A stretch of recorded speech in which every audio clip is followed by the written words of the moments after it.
Hey, it's me, VtM, and I'm here to tell you all about the sponsors we have here at the Wandering Society. We're sponsored here by VtM Press, makers of a bunch of 5th edition supplements, like the Book of Kobold or their series of new classes. And don't forget, Arcmada, the amazing sci-fi fantasy campaign setting for the world's greatest role-playing game. Be sure to check them out at store.magenpress.com. Up next, we have Roll20. It's the platform we use here at the Wandering Society to play all of our games. It's easy to use, intuitive, and it now comes with Dark Mode. Be sure to check them out at roll20.net. We're also sponsored by R. Talsorian Games. R. Talsorian Games make great RPGs, and they've been doing so since the early 90s. Check their books. They've got Cyberpunk Red, which Simon tells me has been played here extensively, Castle Falkenstein, which also has been played here, and The Witcher, which has also been. Okay, we get it! Check him out at your FLGS or online at rtalsoriangames.com.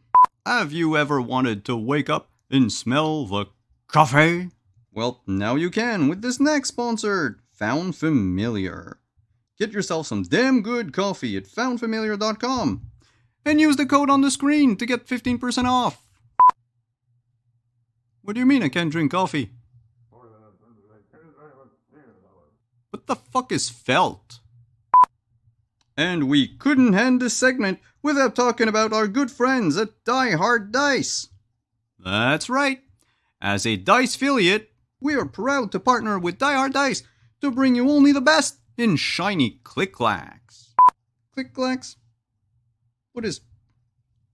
Ow. You can check their ever-growing collection over at dieharddice.com and use the link below to get 15% off.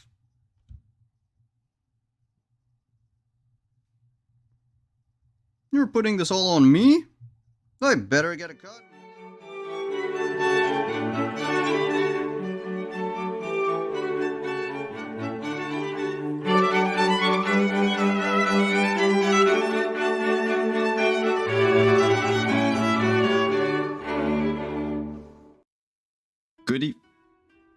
That took a while. Good evening.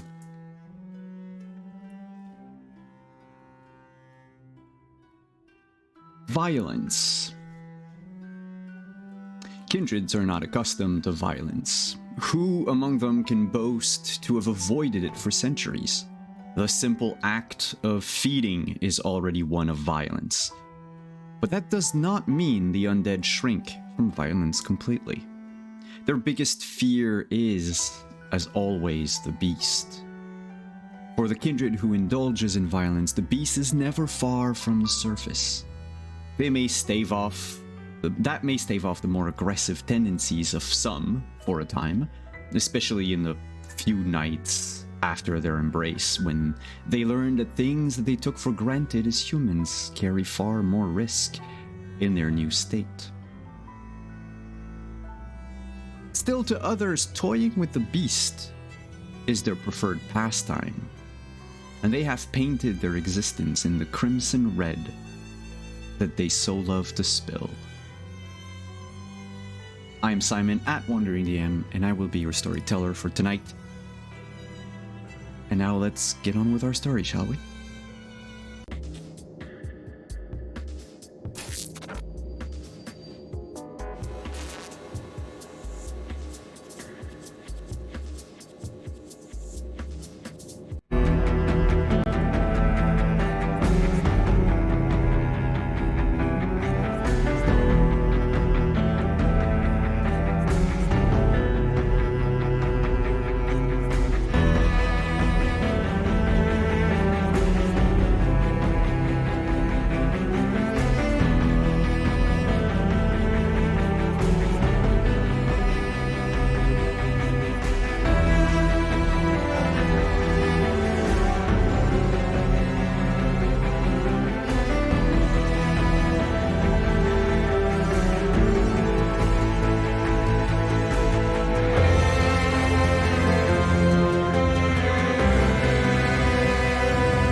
everyone. Welcome to another Montreal by Night. I am Simon at Wandering DM. I have a few announcements, but I will do that after our players have introduced themselves. Because I need to look up a couple things while they do that. So let's go with intros, and then we'll recap what happened last week before we delve back in. Let's take the order left to right on the overlay and start with Trooper tonight. Hello. Hello, how are you all? I am Trooper SJP, and I am playing Dixon, your Osebo vampire who is, is hanging out, has got a long road ahead of him in order to plan guerrilla violence, but it takes a long time before you can get from there to here, because he currently doesn't have more than like 75 cents to his name, so it'll take a little bit of work before he can get to to that kind of overthrowing the regime sort of moment. And that's me. Ta-da. Thank you. Up next, Deirdre. Oh, hey everyone. I am your friendly neighborhood Prax at Deirdre Donlan on Twitter, or Praxagorthesmophoria. You see me here on Twitch, Praxabard on Instagram, Hive, and Blue Sky. I get to be Flori, Florica Flori Winters, your Ravnos, who's here to do a murder. Or 6. Or a lot, because, somebody asked for, a lot of blood. Hashtag not the Ravnos' fault. Speaking of a lot of blood, Pope. Hey everybody, it's Pope. Pope World Build at all the socials. So happy to get back here with the Montreal by Night crew, playing Arthur Porter, both of us use he and pronouns. And despite his wealth and stature, Artie's in middle management hell. There's a lot of meetings, there's things being expected. It's just a bad time.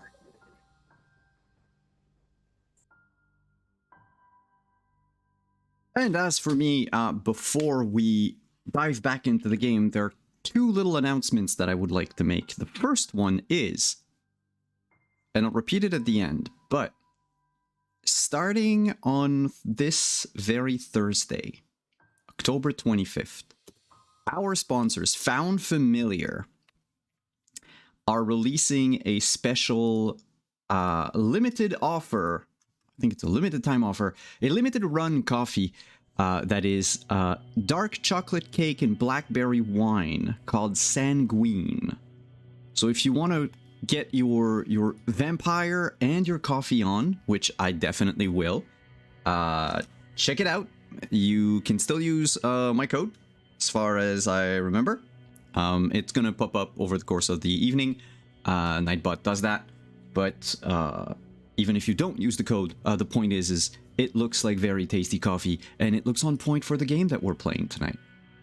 Yes, and for my mixologists out there, just a little bit of Irish cream and Godiva chocolate liqueur makes for a wonderful evening.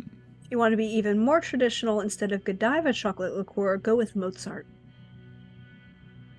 If you can get it in this country.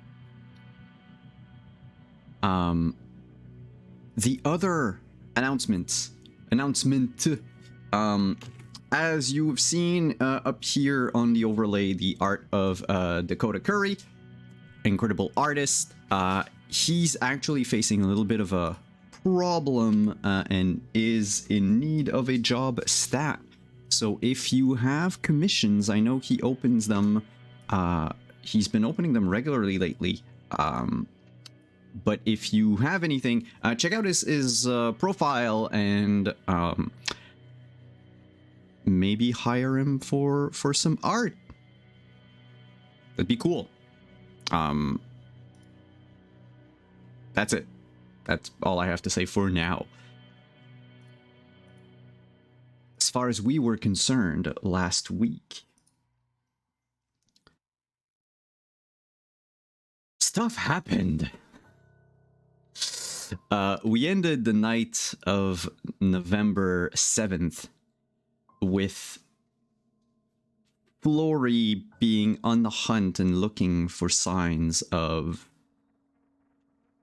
Nathaniel Simmons, which, as you all recall, we did the rolls, and we know that, you know, mechanically, sometimes tonight you will have that scene where you find him. But the hunt was on for maybe more than one reason, because now Arthur seems to also need vampiric blood to unlock the doors under the island.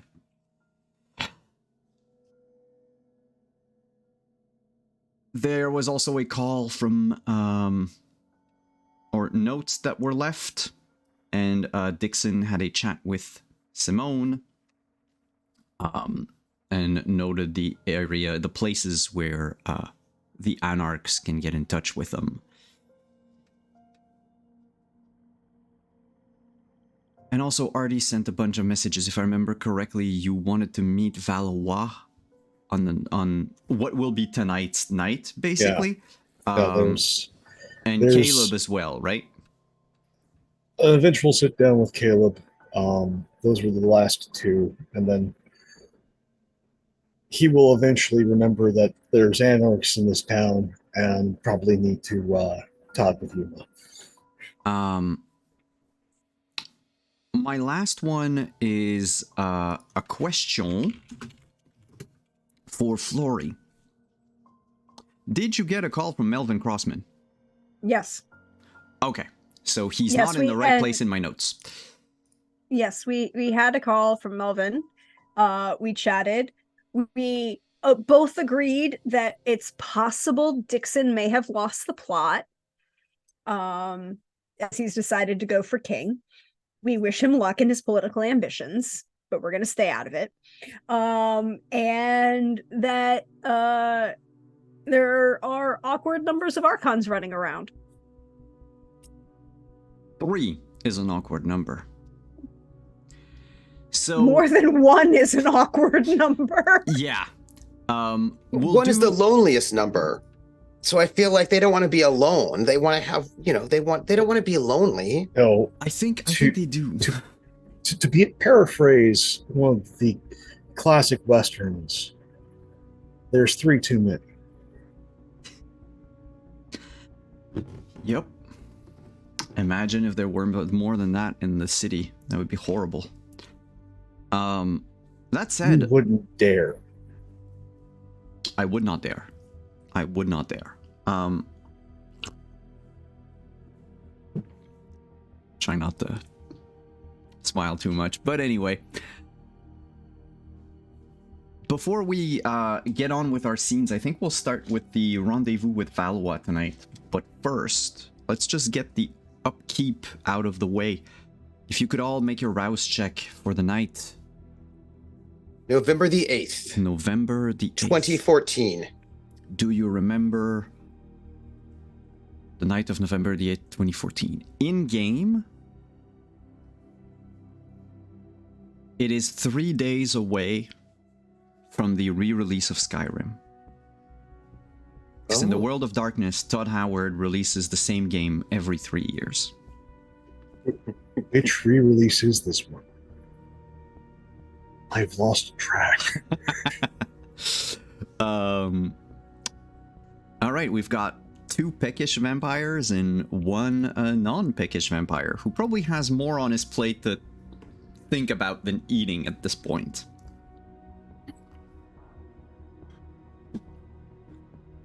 I have a question for you, Pope.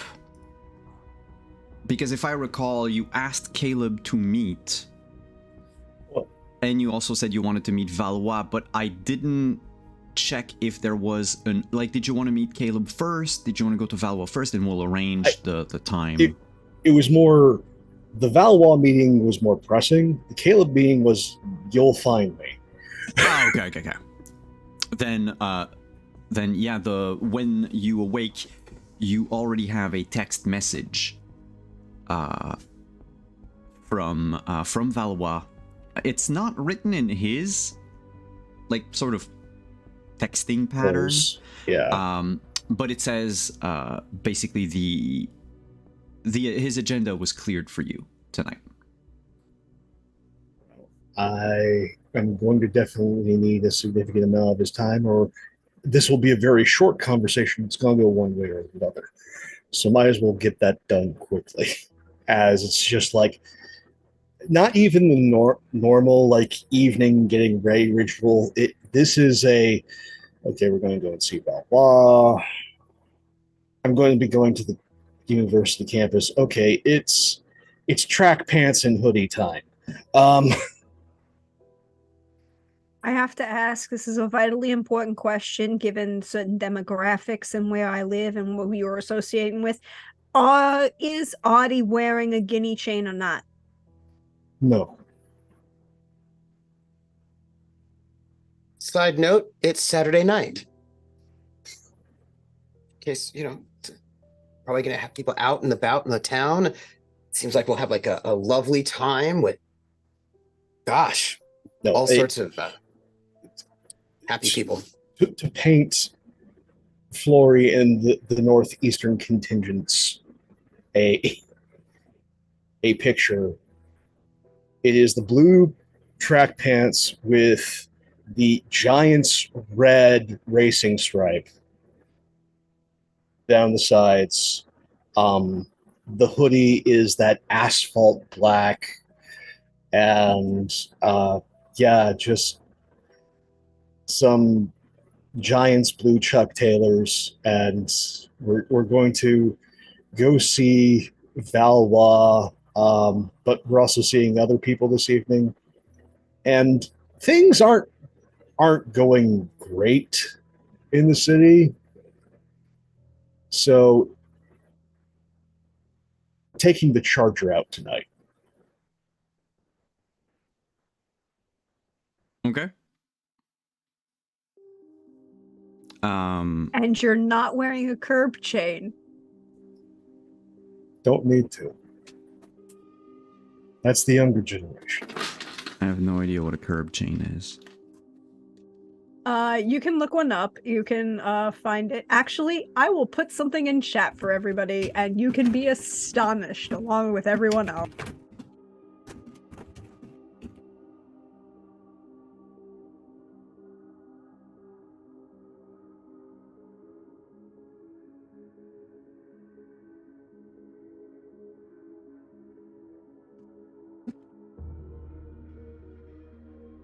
I think we missed Canadian Thanksgiving, but I'm not quite sure what the date was in 2014. So I'm just It's checking. somewhere in October. Like end of October, yeah. We just missed it. Yep. I will click on the link, and I don't know if it'll open in my Roll20 browser or not. Of course it opened in my Roll20 browser. Ah, okay, I got it. I see.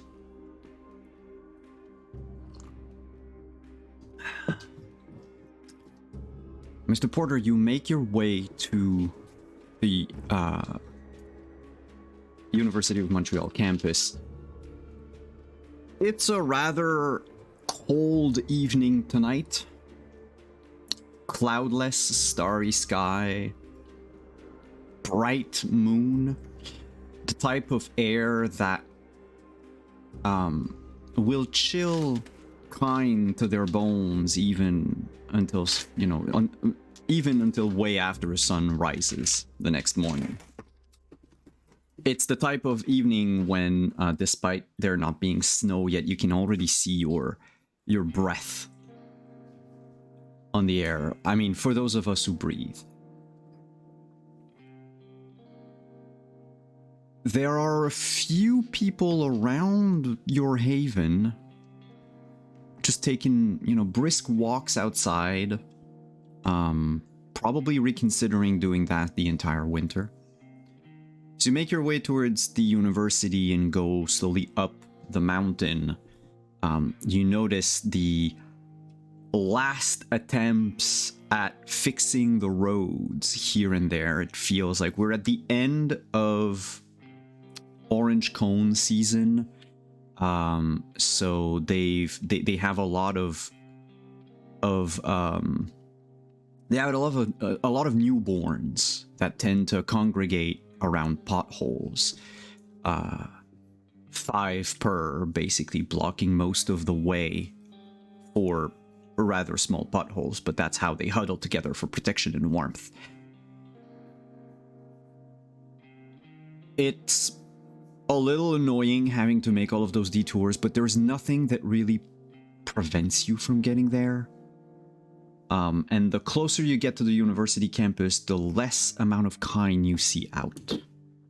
To the point where when you actually do get to the parking lot, there are a few almost power walking from one building to another on campus, but no one really wants to stay out, especially this high up on the mountain. I mean, I know it's not a giant mountain, but the point is it is windy, it is cold.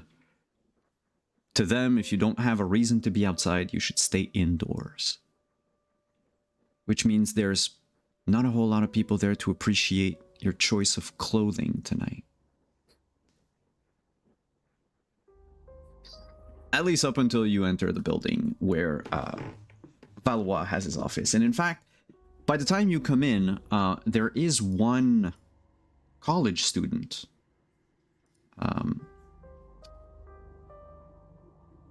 An Asian woman. Black hair, black shirt, black skirt, black socks. Particularly stunning. Have I met this woman? Not that you've seen before. She seems to just be looking at her phone waiting, but the moment you enter, she looks up and quickly sends a text before turning around and leaving.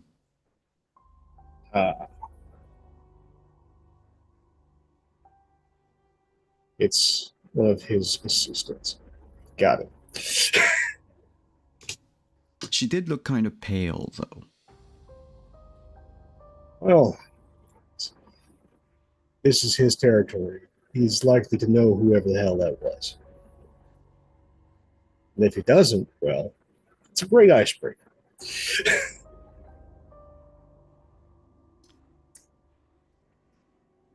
So go to the office, knock, be polite.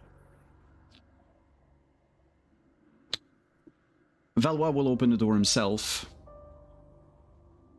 Talk a little bit loudly, not directly to you or at you, but more at the general vicinity. I apologize, but visiting hours are over. Any motions for you to come in?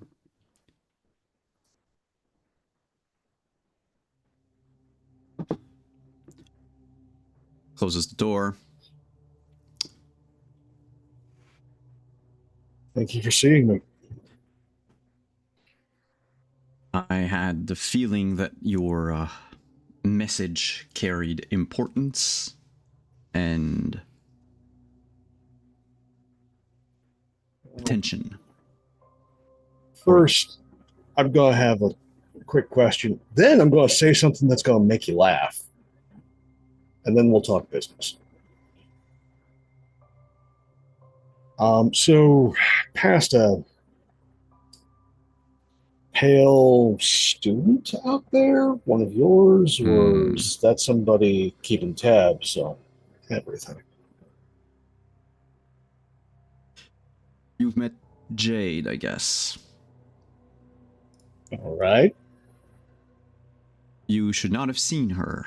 That was the assignment. Thank you for letting me know. I will make a note of it and have it corrected. It takes a while to train. Don't be too rough.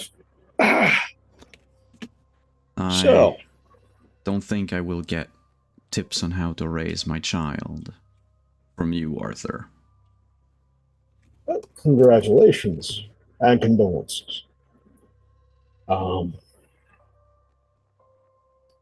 If I remember correctly, at least according to the rumors, it takes full decades and change for Tremere to train their child up.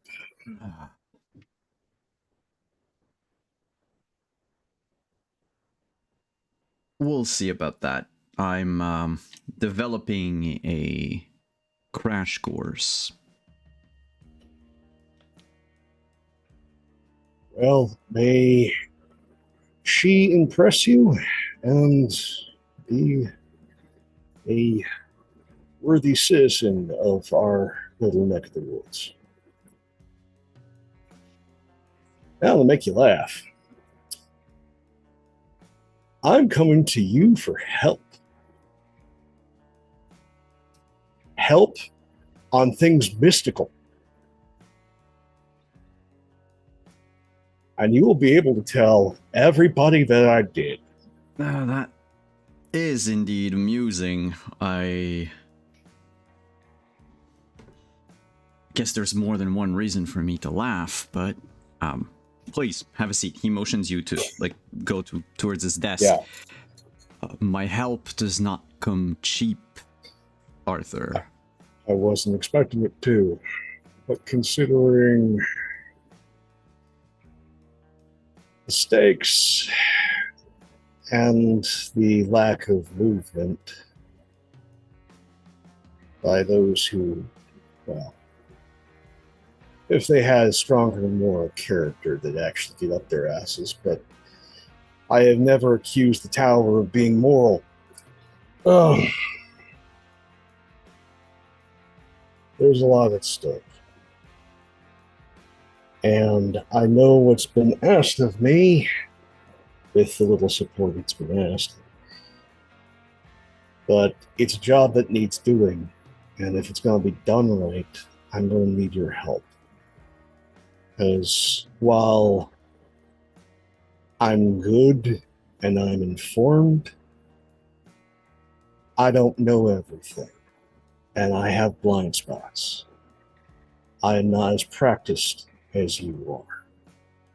I do not have the same culture, upbringing.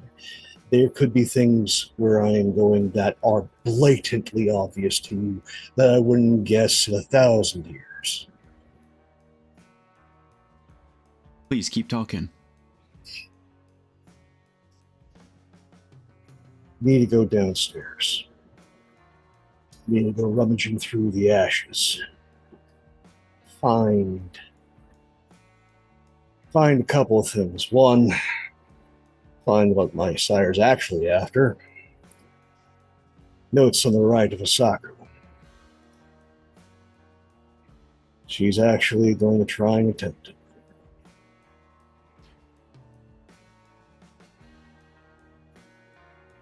This is more than one thing to take in.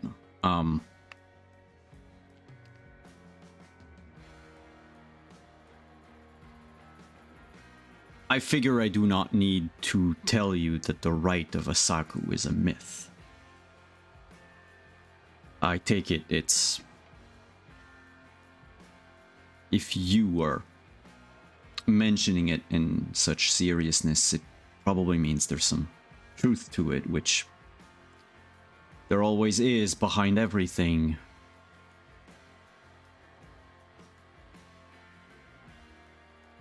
But what makes you think that she will find the right among the ashes of the Sabbat? There are a lot who have the same opinion as you, not just within your side of the tracks, but on ours as well. Denial's comforting blanket keeps you warm. But the nature of things is more complicated. I am of the line of Draco. I am not as strong as my predecessors in the old ways. I'm far more young and new. And I also know the price to be paid in practicing the old magics. It's a price that's too high for me. But the right?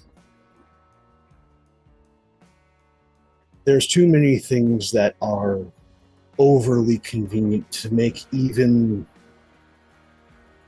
it being half true to being a way to gain power. And all she needs is here. It's a one-stop shop.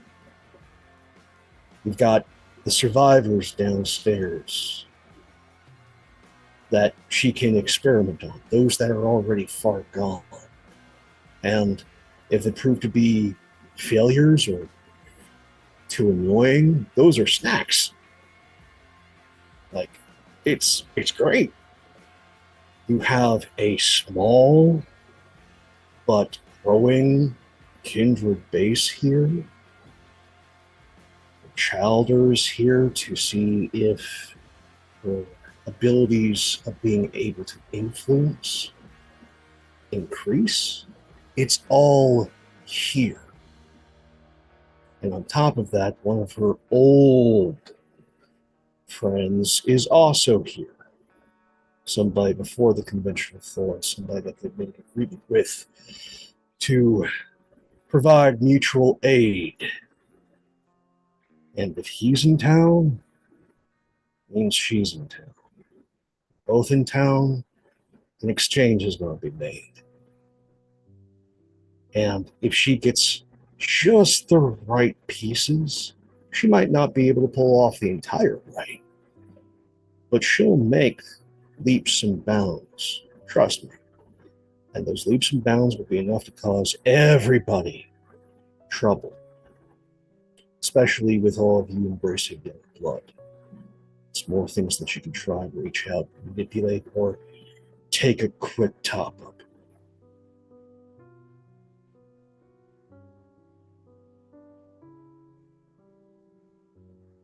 But now for the price. Friend? Which friend? Ventru goes by the name of the Vinci. Old enough. I do believe I am destined to meet with them soon. I think His Highness was sending out invitations in the last few nights. Yeah, he's of the elder blood. I'm not surprised. He has had a long and storied relationship with my sire, and was able to waltz into Miami in 1920 and not get eaten. And to walk out and not get eaten. And in bringing him up with our two favorite local archons, they didn't seem to be too surprised at my accusation. More of, we're not motivated to do shit about it. I don't know enough about this Benici, but I would not put it beyond the capacity of the Ventru to cajole with the enemy, cavort with the enemy. This was before they were enemies. They're both high clan. They both have a very particular opinion of the low clans and of kindred and kind in general.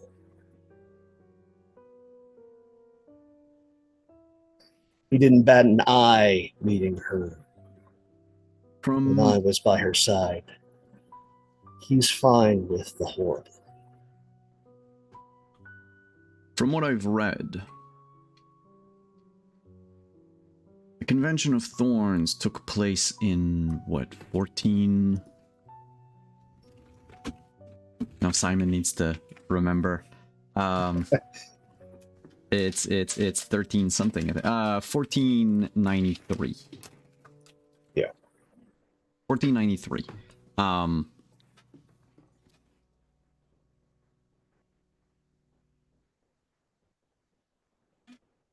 Were the dragons already popular in the Middle East by then? Because I thought they stayed up Pretty much, in. take the Baltic. Well, the Balkans, I should say. Take the Balkans. Hmm. What would eventually become the Balkans? Your Hungary, your Czechoslovakia, your Greece, all of that region in Europe that then goes off into Turkey. So it wouldn't be surprising for the Eastern Roman Empire is where the dragons hung their hat for the longest time. And it would be far enough away from the seat of powers of the Camarilla after the convention that these dealings could still happen without anyone noting. Anyone noticing. Oof. Yeah, and again, no one in their right mind calls Val a friend. No one. It's not a word that's used lightly, and often not in the same sense that mortals would use. No. It's often more coded than anything. Huh. Does that mean that our Archon's friend are gonna stay in town for longer? Yeah, and I got homework from them. And you want me to do it for you? No, I need your help to do it. Oh, well, you can't cheat on my copy. I haven't done it yet. No, but if we're going to be successful, it's going to mean that we're going to have to work together.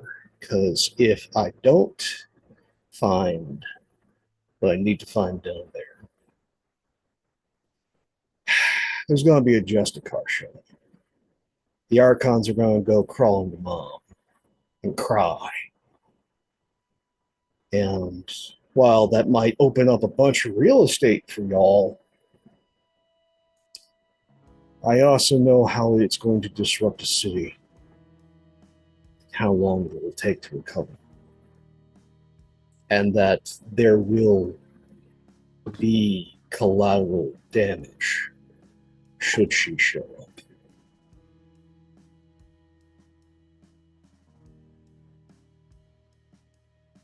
Do you think she would show up ahead of the exchange?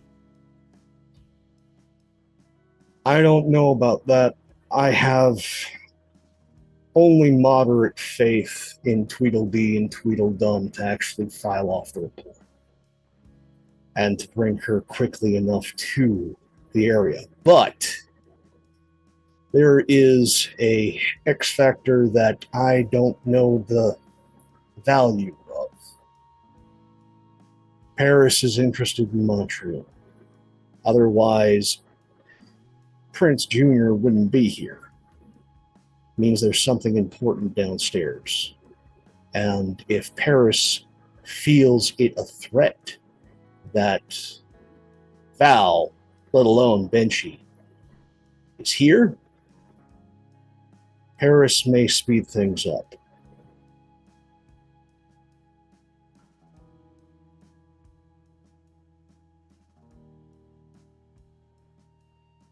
Let me throw you a bone, I guess. I have my suspicions about Paris's involvement with this place.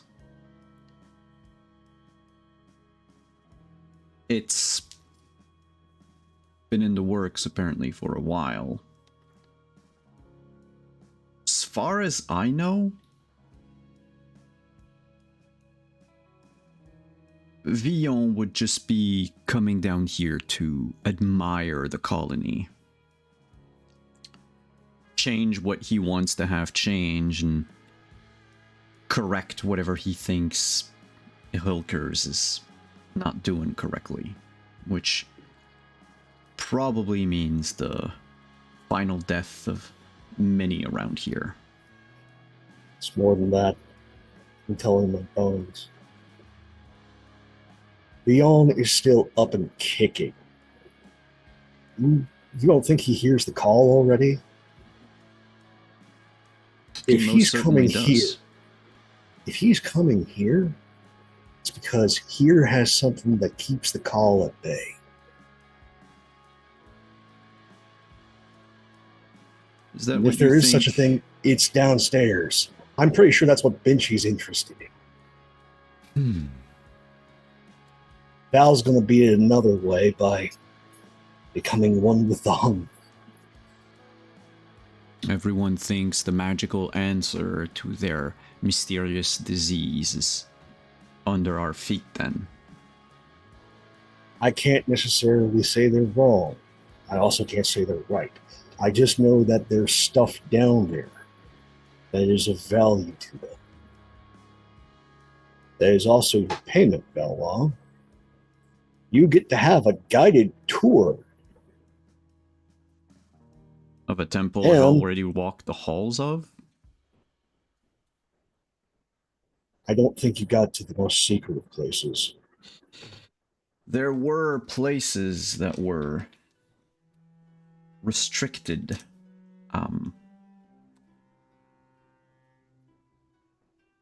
But our good buddy Kyle made the mistake of entrusting those secrets to members of the pyramid. And up until recently, loyalty to the pyramid trumps sect loyalty. I can't say that I was privy to everything, but I have seen the fancier nooks and crannies. However, I didn't pilfer much. He looks very quickly at the bookcase next to him. And as far as the rest of the temple, unless you have found an entrance, I don't believe there's anything that I can help with. The place has been sealed tight since the Night of Ashes. I don't need your help with finding the entrance. I need your help with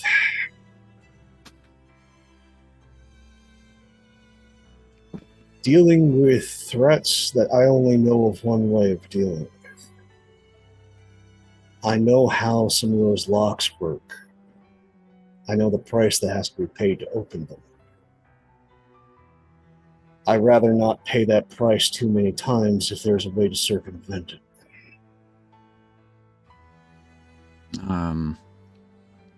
It depends what you are looking for. There should be 2 vaults downstairs. At least 2. There are at least 2 vaults. Yes. If what I'm looking for is in the one, will be in the other. But in order to open those doors, I have to do things that I do not want to do. But you may have insights to lessen the blow. Or circumvent it entirely. I don't know. Again, that's why I need your help. It's because I know I have blind spots. And I happen... Ones you don't have. I happen to know a great many things. But, Arthur, that knowledge I've acquired at a great price. Something that definitely transcends the trading of boons.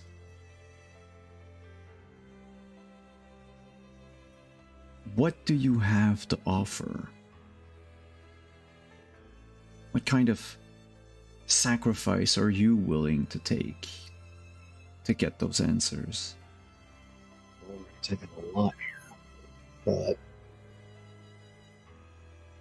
I guess there are a number of things that I can part with. Money is not something I care about. You've had enough time to build up a proper nest egg. But you just embraced somebody. Careful. Somebody you're going to want to be around for a long time and to be comfortable, safe. I can provide her a head start on that nest egg. I can acquire the real estate, the security features that help with your blind spot, and make sure that whatever hell comes raining down on the city, your child is safe.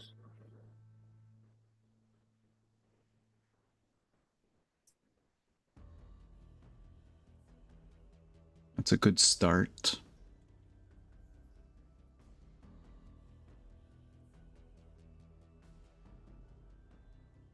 Do you by any chance still practice the old sorceries of your clan?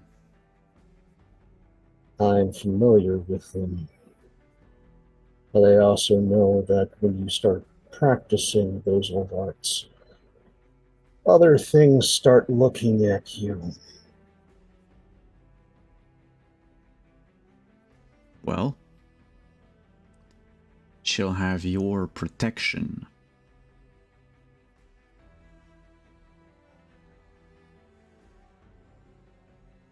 Okay, I think we can come to a better arrangement now that I have a gauge on what it is that you are looking for. You help me get through the hell that is downstairs, and back out with those prizes I need. And your child will have my protection for as long as I'm still kicking. Oh, not just your protection. Arthur,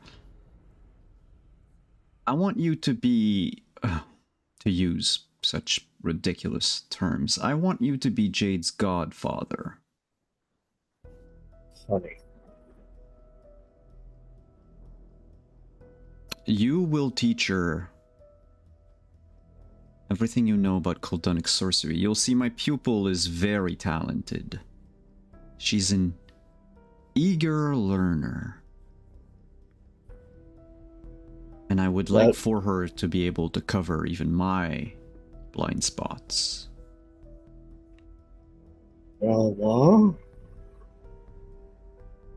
careful what you're asking. Oh, you are not to teach her any of that flesh crafting bullshit. I'm No. talking strictly sorcery. Yeah. That involves at least one thing I can divulge to you. It involves a field trip. One to hostile territory.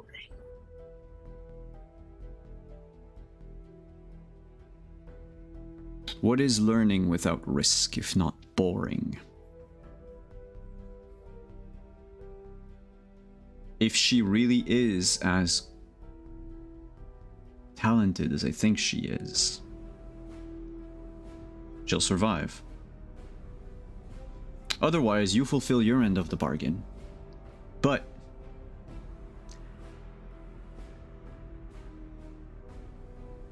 if you think to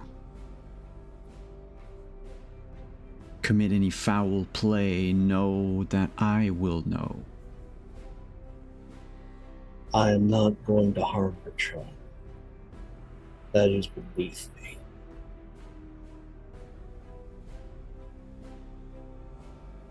But I'm also trying not to harm your child. Sorcery comes with very specific prices.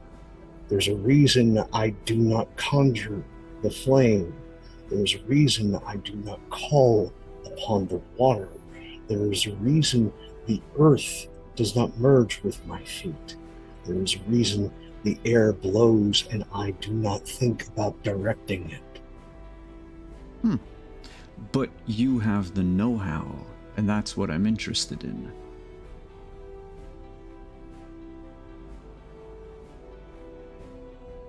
Do you not think that the things I am going to teach her do not carry any risk? That blood sorcery is this sanitized, classified system of magic, like in some game? No, no. I know a good deal about blood sorcery, but I also know the weight on the soul that Caldunism costs. I know how it meddles with the beast. I would not wish that upon my own child. Well, she will either succeed or fail. And I trust that she will succeed. I have a feeling she'll succeed, but I also have a feeling you won't want to call her child when she comes back. Even better. I give you a child, you bring her back a prodigy.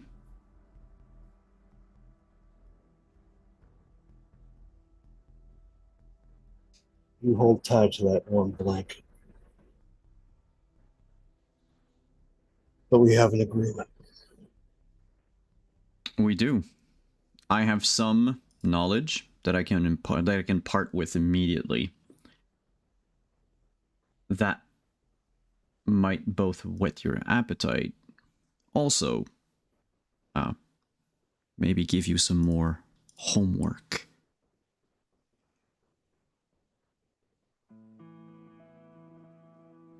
Strathcona was paranoid, to say the least. And as he says that, he gets up and goes and grabs, like, amidst the books that he has, there's a like a small row of little notebooks, and he just picks like 2 of them out, drops them on his desk, and begins to flip through each of them. You notice there's a lot of very badly drawn sketches of what appears to be maybe blueprints or a sort of map of an area, but lacking all perspective. In some other places you see like little bullet points. It looks like a very brief description of a person, like a hair color, eye color, smell, dress. But most of them don't have names necessarily. Up until he finds the first thing he's going to show you. And it's a page that he turns and shows you, like, right side up. It looks like a very 1990s edgy tattoo. Is it one I'm familiar with? Pope might be familiar with it. I don't know if in-game... Is it Strathcona's cat? Yeah, it's... The one he used to mark? Strathcona's, yeah, the dragon, the, like, tribal dragon that he had in his face. Because people born in the 15th century, I don't know, they were all about permanent tattoos on their face.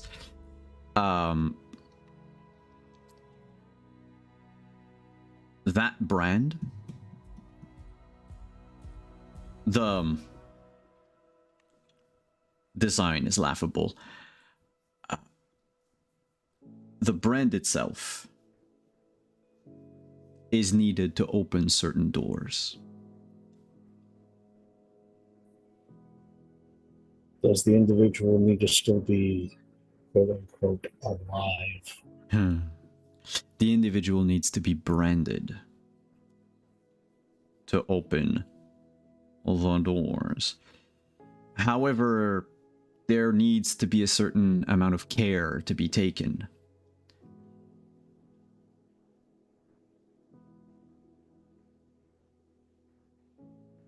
The Cardinal was, like I said, excessively paranoid, but he also had this, strange way of thinking. Trespassers could be branded, and those who were allowed to pass were branded. And yet both brands, though identical, seem to have been different in his mind. Like he could somehow differentiate which one was a trespasser, which one wasn't. To any one of us, there was no difference. And I believe it was a way for the Cardinal to get rid of some of his inner circle when they became a little too troublesome. If there's no way to know, then who's to say the person didn't get it by trespassing, by overstepping their freedom?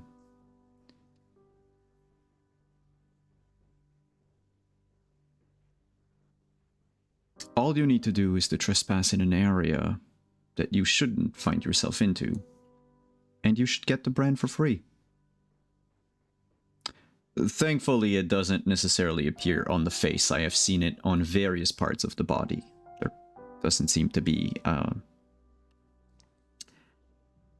Doesn't matter where it ends up, I can just move it someplace else. I think my theory is that it appears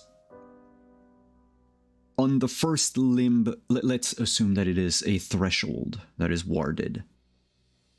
Okay. It appears on the first limb that crosses the threshold. If you were to open a door with your hand, then it would probably be your hand or your forearm. If you came in face first... Yeah. Okay. That is one. And the second I can give you now, it's going to be part homework. Despite Strathcona having a cadre of Tremere with them, he didn't trust our type of blood magic. He didn't trust, with good reason, that our blood could not unlock the things he asked us to lock. I wasn't part of that, but us, the greater us.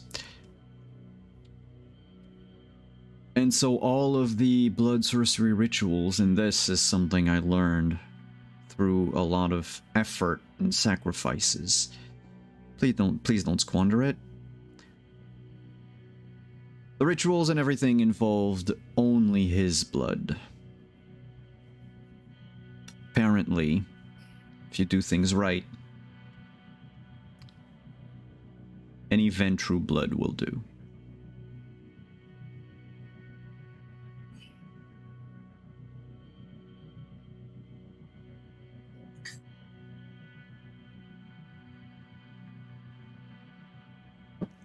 I don't like blue bloods in the best of days. Getting a hold of as much as we're going to need. It's going to be irritating, but it's not impossible.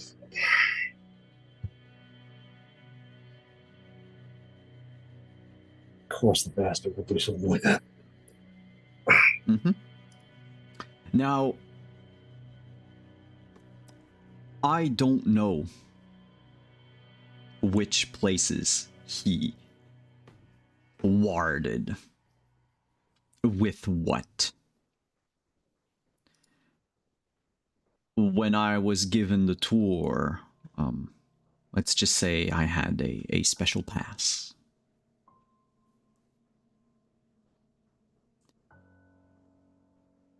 I still have, and he opens his notebook, but I think I think that map is already available in our Legend Keeper. I don't know if it was hidden or not, but under Montreal, there should be a location in the category Montreal, right? The last one should be Temple question mark. Yeah. He has the same Map. drawing, the same map with the same labels. The only thing that he has different from that very image is the part in the upper left corner that says like the building with the wooden wall and the fountain and everything. He scratched it out, and he did the same thing with the service duct to Metro, saying that those two entrances are gone. Like, he knows that they're gone. And he remembers that a lot of the secrets could be found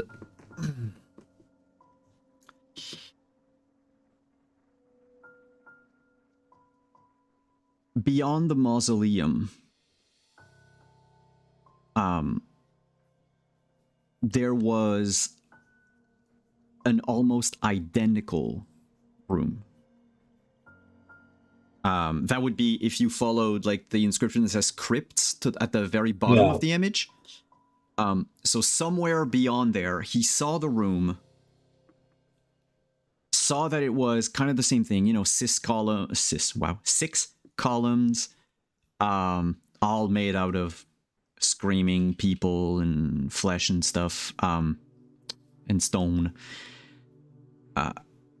And that there was his and his inner council's only.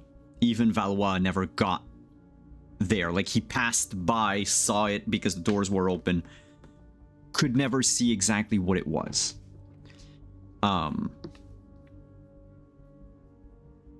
So he knows that there's stuff over there. The other stuff that he knows is in the crypts. You'll notice that two of the crypts have doors on them. They're like the little rectangles, right? Like on a map. So those two were not necessarily crypts, but were like Tremere studies.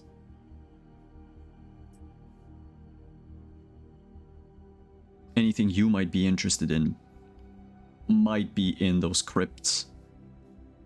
Otherwise, it's the chapel or that other like mirror room that he doesn't know what is in it. Regardless of what it is and where it is, the brand superseded everything. Or except the Ventru blood thing. But Valois doesn't know more about how the system worked. As in, you know, does the blood of a Ventru, i.e. Strathcona, opened all the doors, like, does it actually overwrites everything, or is it a separate thing and sometimes it's gonna work, sometimes it won't? He has no idea. He, in all like frankness, he never spent enough time to know the intricacies of how it works.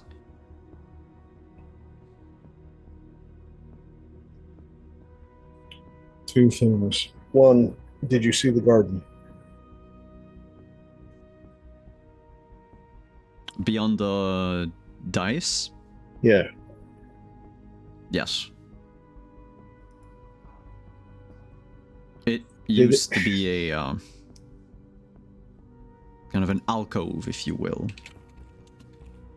Was it completely sealed, or did it have a means of being able to let moonlight in?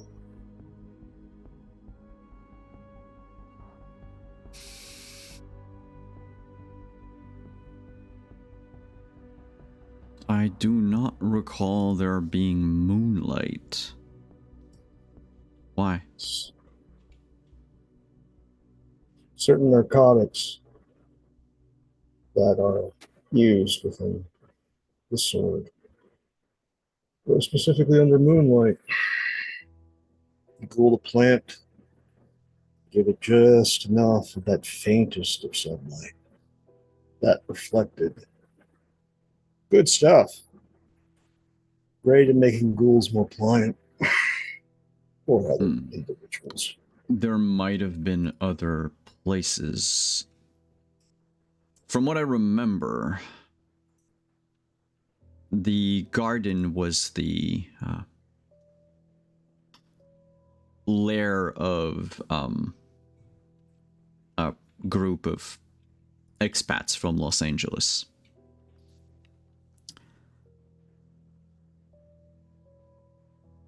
Yeah, they were that special. tells me a lot. No, they're LA people. That tells me a lot more what was in the garden. As there's this sort of like begrudging smile. The other place that might have another entrance is the chapel.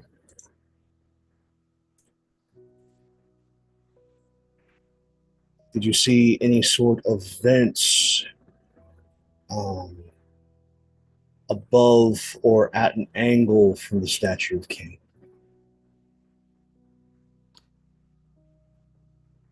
There were drains in the floor. You probably know what for. Oh, yeah, I know about the trains, but I'm more interested in the upper architecture.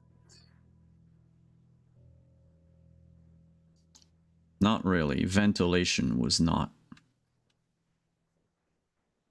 required in that place. Yeah, I just... Oddly enough, there was also very, very little lighting, which was kind of a problem for many people.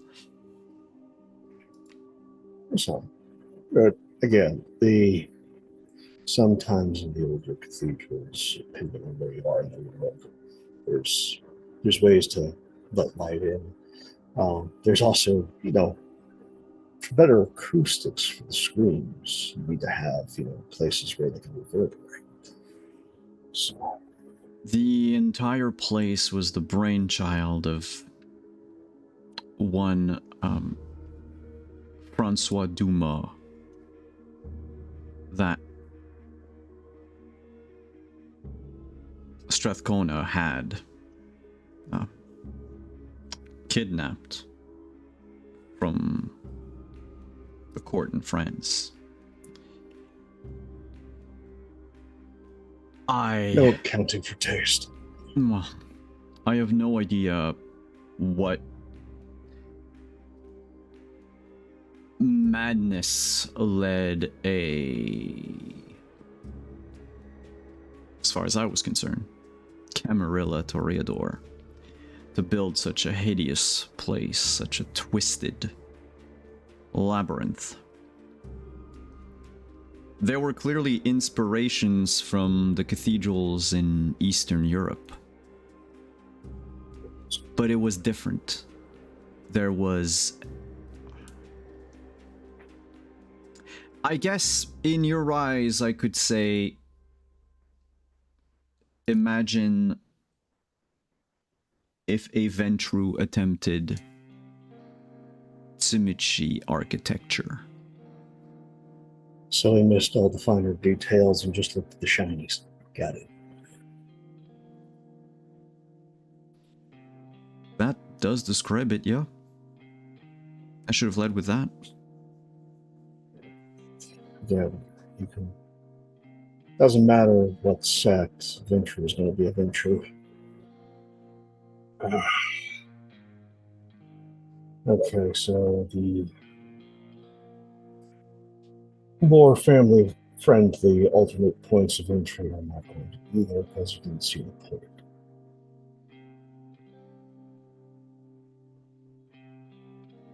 All right.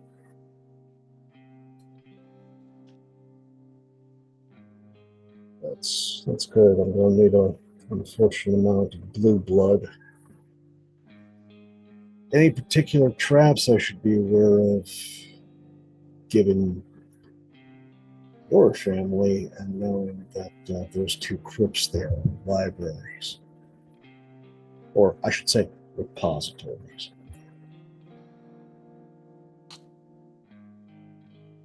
As far as I know, place didn't need to be trapped. It was a sanctum. I mean, the entrances perhaps, but once you're in, you're in. Anyone could come and go as they pleased. That was the beauty. Well, aside from the places you couldn't go. But you're not going to encounter some rolling boulder coming down at you from the end of a corridor, or... Well, Inquisition might have left some explosives behind. I don't know what happened.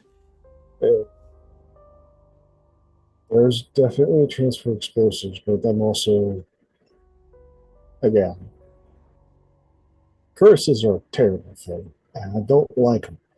So, I don't necessarily want to go rummaging through somebody's things and then all of a sudden, whoopsie, I now burn whenever I touch a particular kind of metal.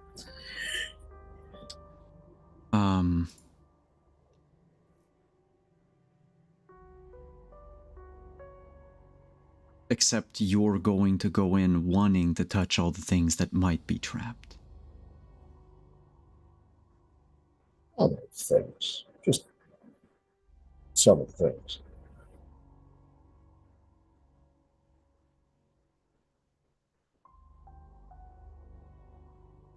Is there anything of particular note I should keep my eye out for since I'm going shopping that you would like? No. Thank you for asking. Is there something that you would like me to destroy that's down there? Oh, you meant down there. I thought before you got down there. No. Pretty much with trying to find a way in and to find a way out and all these things. Part of the entire pitch is going shopping.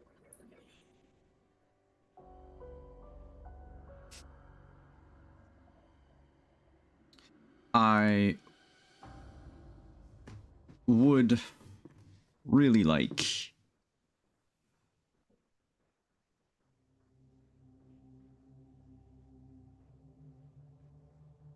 to be there when you open the way. We can do that.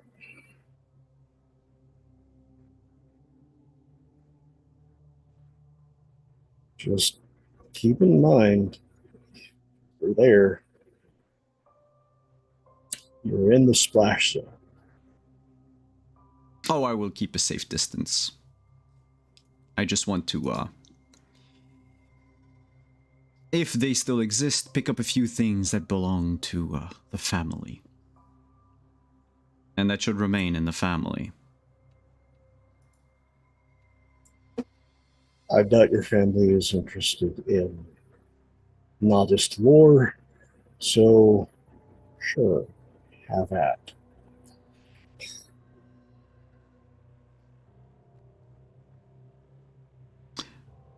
Well, that was productive.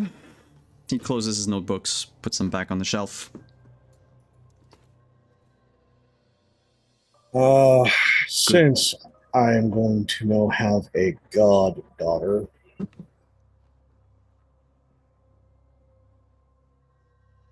just give me a quick dossier via email, through the pigeon, what have you, of some of the assessments of your child, likes, dislikes, fashion, areas of culture that I may be able to focus on to help with her guidance, aside from just the mystical means, because let's face it, she's going to be a modern woman who's going to need to be around modern knights, but also will, because of this town, have to be able to navigate some more Byzantine manners that I might possess that no one else might. Yeah, I should actually, give me 2 seconds. I'm gonna copy paste the thing there on Legend Keeper, so people will also be able to see it. But those would be the, like the info that he gives you on her. I just need to make sure that I have everything. And change a few details for our game.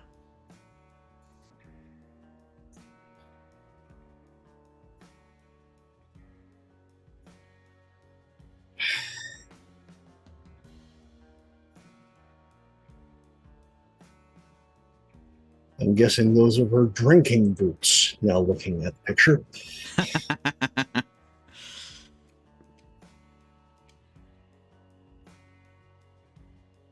um...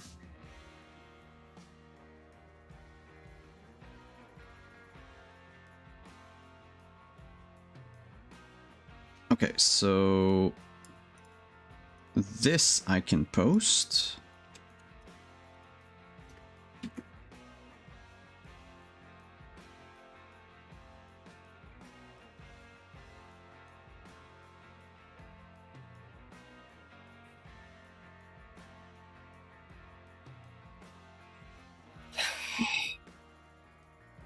This I can post.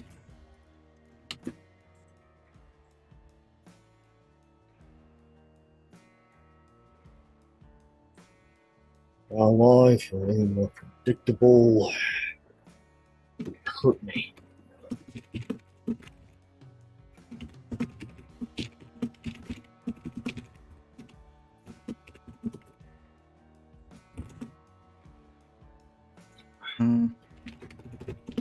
The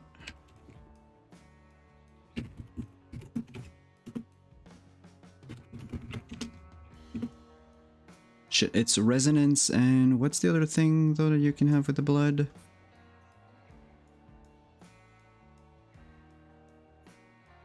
Dyscrasia. Dyscrasia. Dyscrasia. Yes, thank you.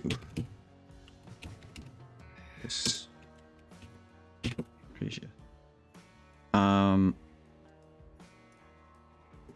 Yep. I had to tweak from her chapters thing, because she's, you know, a lot younger in our game. All right.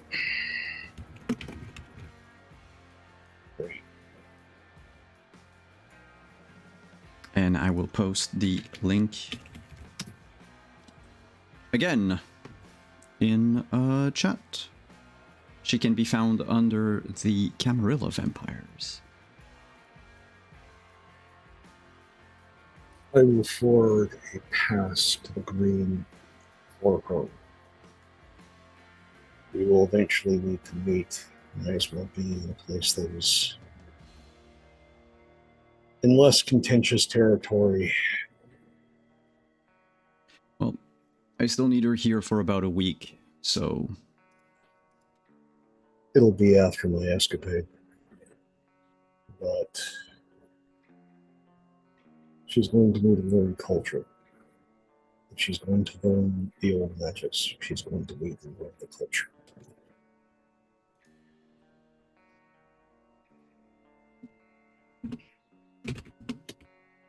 All right.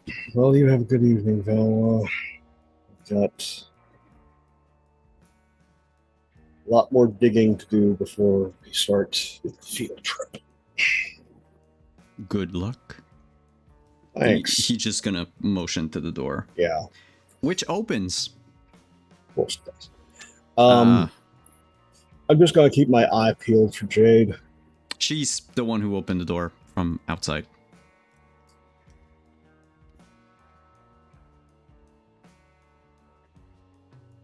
We'll also work on how to be out in the open and not seen.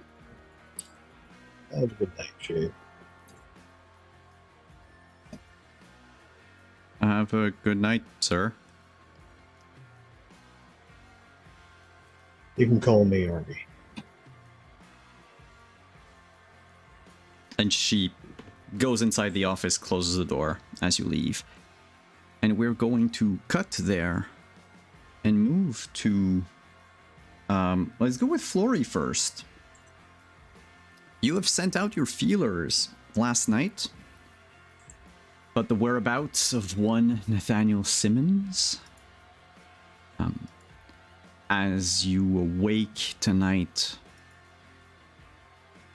you haven't heard specifically of Simmons, but you have heard of like the people you sent out messages to. A lot of them have replied.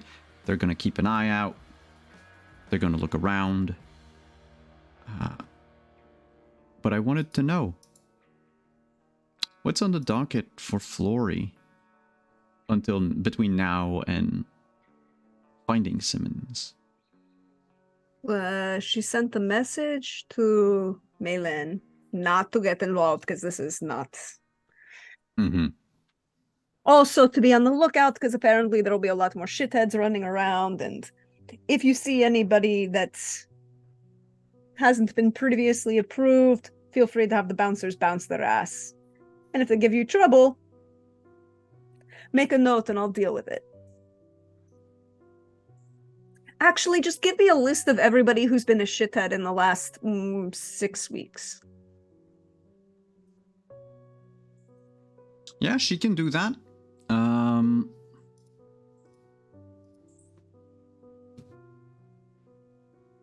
And now this is a Prax question to Simon as the GM, because I know things that would happen in the US, but I don't know if I'm assuming it's similar in Quebec, that because you have to show IDs to get into a club like this, and not just order drinks, right? Because it's a burlesque, it's not just a bar. You have to show an ID to get in.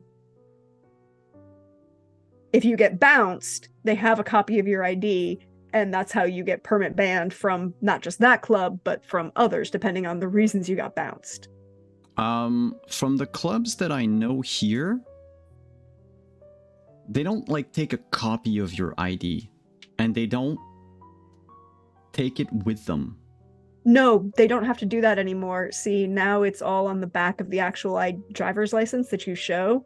When they scan it to prove that it's an actual valid and not a bad one, there's a little barcode on the back of them that has all of your information that just pops into their computer system. I So would say if that's not a thing in Quebec, that's totally okay. Probably not. I don't know in 2023, but back in 2014. That's fair. And a bit before. No, because the ID you would show more often than not might not necessarily be your driver's. You could just show your Sun card, your RAMQ card that everyone has. And back in 2014, none of that shit had the barcodes yet. It was a big deal when it came out with the barcodes. And that would be, I want to say 2016 IRL, because I was training people with the new system back then. Yeah, okay, that's entirely fair. I know in the US it started earlier, and I didn't know if it had hit in Quebec, because it was I knew a couple of people who were perhaps involved in that and were very happy that the system existed and that they could have just a, oh look, this asshole is causing a problem. We're gonna get him banned from every single club in the city of Atlanta. No, here you would still have like the photos of people. Okay. Like printed out and just fucking pinned to like the back of the bar or something. That works. That's fair. So anybody like that, she would want a picture of or a name. She can give you like a few tonight. She'd have to like, because you asked her 6 weeks. There's not a ton, but like she's gonna need to have to ask around the staff. No. But you get. She's not pressing. Are you looking for something specific among them? Well, she knows that there were the 4 guys that were Gould undercovers that were causing problems. she wants to go back 6 weeks to see if there were any other, complications that she had missed previously. Right? Because, like, Flory has not been in Montreal that long, right? She came in at the beginning of season 1. She was here, like, 24 hours before that first meeting. So she's going back 6 weeks, which, actually, no, it would be longer than that. She would say 1 week longer than she's been here. So what is it?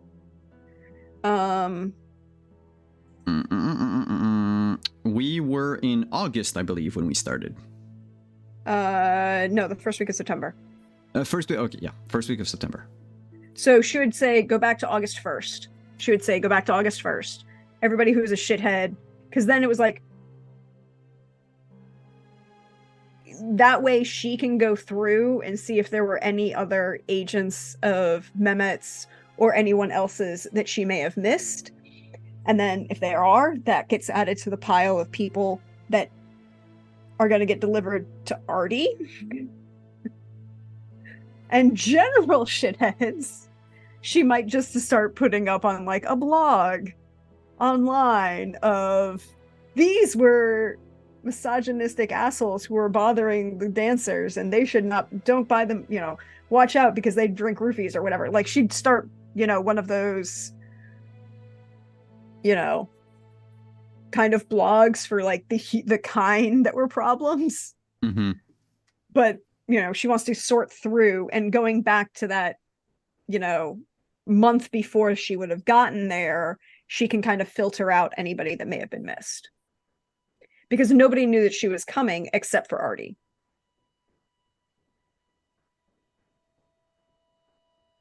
All right. That's been noted for now. The other names that you get, if they have any link, it would be very far-fetched. They're locals from Montreal, like no one that came out from out of the city.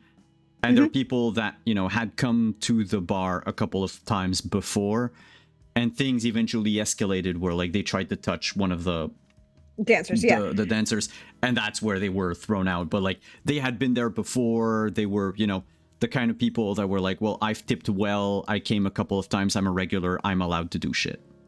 Oh yeah, those people she's gonna start, she's gonna have her, like, report a predator blog on report an asshole. Which is, I think, just for Flory, like, entertainment at this point. It's like, maybe if there's someone who's seriously egregious on that list, they might be dinner, but well, what you can do is, like, you can do a thing for the kind, and then you can do, like, a tasting menu for the local kindred. She doesn't like anybody in the Camarilla well enough.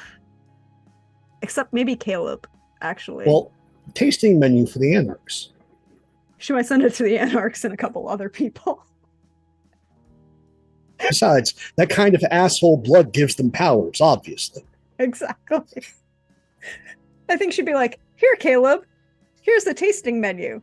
Oh, wait, here. Oh, she might also send it down to, because she knows how to, no, she wouldn't do that. She might think about it. She might think about it sending it to the Nos who's in the sewers or in the aqueducts, but then be like, no, I don't want to bother them. They seem like nice people. It's like, here, tasting menu. It would be a bit hard for them to do anything with it. Yeah, well. But then she'd just, like, check to see if there were any messages from Casimir, right? Like, I was going to say Casimir would be with you tonight. Okay, good. Hasn't left.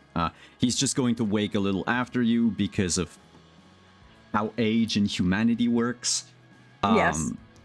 So that gives you, like, about an hour to send your messages out to Malin, get your answers, do a quick, like, Google search of who they are, and then eventually Casimir would awake and let you know that, as far as he's concerned, tonight is free for him.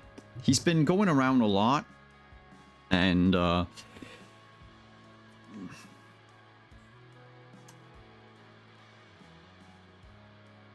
It feels to him, it feels to me that the kind here have been heavily traumatized by whatever happened before. I could see it, Tata. They had unrestrained Sabbat throwing parties every night for their rituals.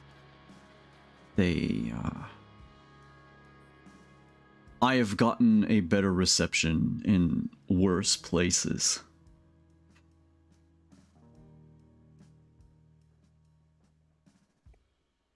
So how do you feel like hunting an Archon?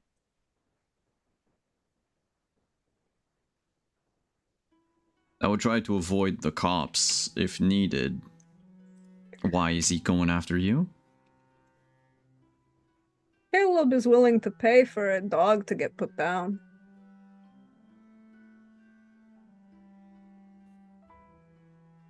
And officially, you can't be part of it, or at least be seen to be part of it, because then people would claim that you had to do it. He wants it to be something that a local did.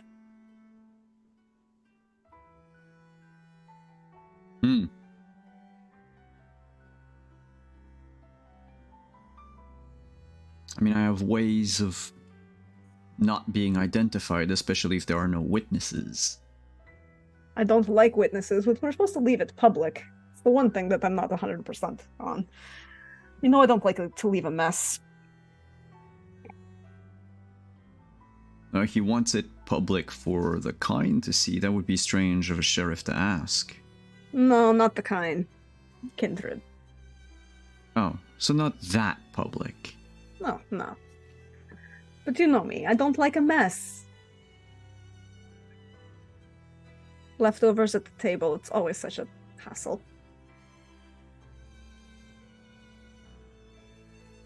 And then I said my schedule was free, so I can always act as a sentry. Well, if you're not busy, I always enjoy, father-daughter bonding. When was the last time we got to kill somebody together? About 5 days ago? No, I mean like actual people, not like idiot ghouls. There were 2 vampires among them. You didn't even have to break a nail, Tata. Did that even count? Well, if this Archon is going to give us a bit of a challenge, I wouldn't mind counting that as sire-child bonding time. I guess you can go first. Oh, since it needs to be local and all. Or at least it needs to look like it's local. And also it'll be interesting to see how far you've gotten. Especially without... Oh no! Zalmadi? Zalmadi, thank you. I was gonna say Jardani again. No, I haven't killed anybody with grandfather in like decades. Yeah, no, especially, without Zalmadi. Alright. I put some feelers out last night. We'll see if he pings. Alright, then I guess in the meantime, we wait. Part cheesy? Sure. I'm not very hungry tonight. If I may, I think at this point there's a quick message that pops up. Uh-huh. From Marty to Flory. Sorry, I need to change the dining order. I need all of the meat blue. Blue? Really? And then it just comes back, it's like,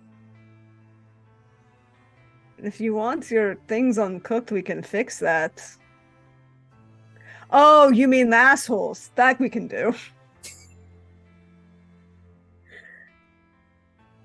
Oh, and then she'll like look at the phone and send the text and go, and then she goes, oh, and Tata, Rajul is willing to pay for as many blue bloods as we can get him.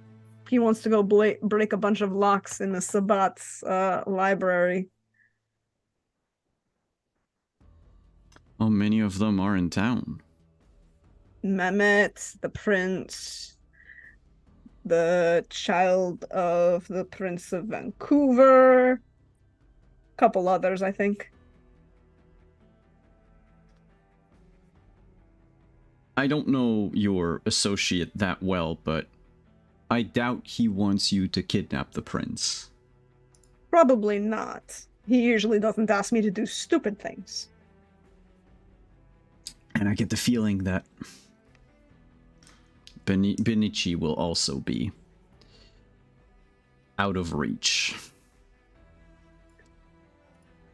Not without me making a very public appearance and annoying, but yes, unlikely. And guess we'll have to go out of town shopping. Although I did hear from Caleb that they've been allowed to make Childer unrestricted. The prince is allowing and all of the Camarilla to turn anyone they, you know, they're having a little baby boomer thing. A mass embrace? That's risky. Not my town. You have so many questions. But I'm sure we can find some little hanger-on somewhere eventually. That's not immediate concern that can happen over the time. But if you happen to come across one, you know, just make a note. Rajul is paying for them. Noted.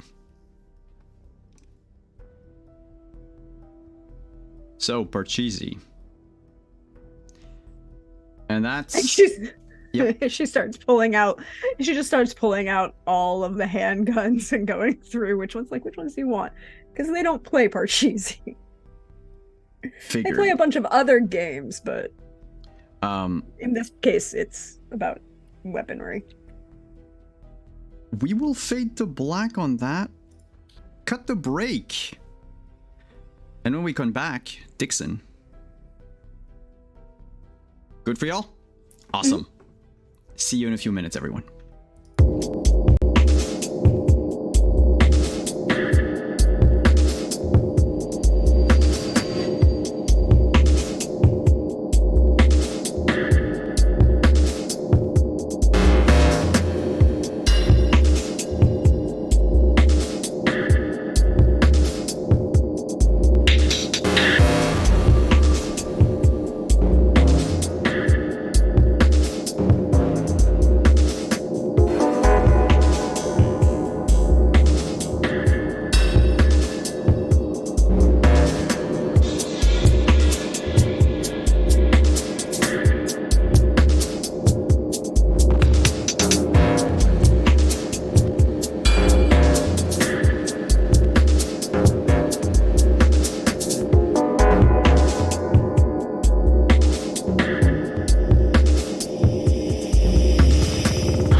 we're back. Whoa, the camera's changed. What the hell? Nothing. We're good. We were just changing things around. Everyone's back in their place. It's not that complicated. Yes. So,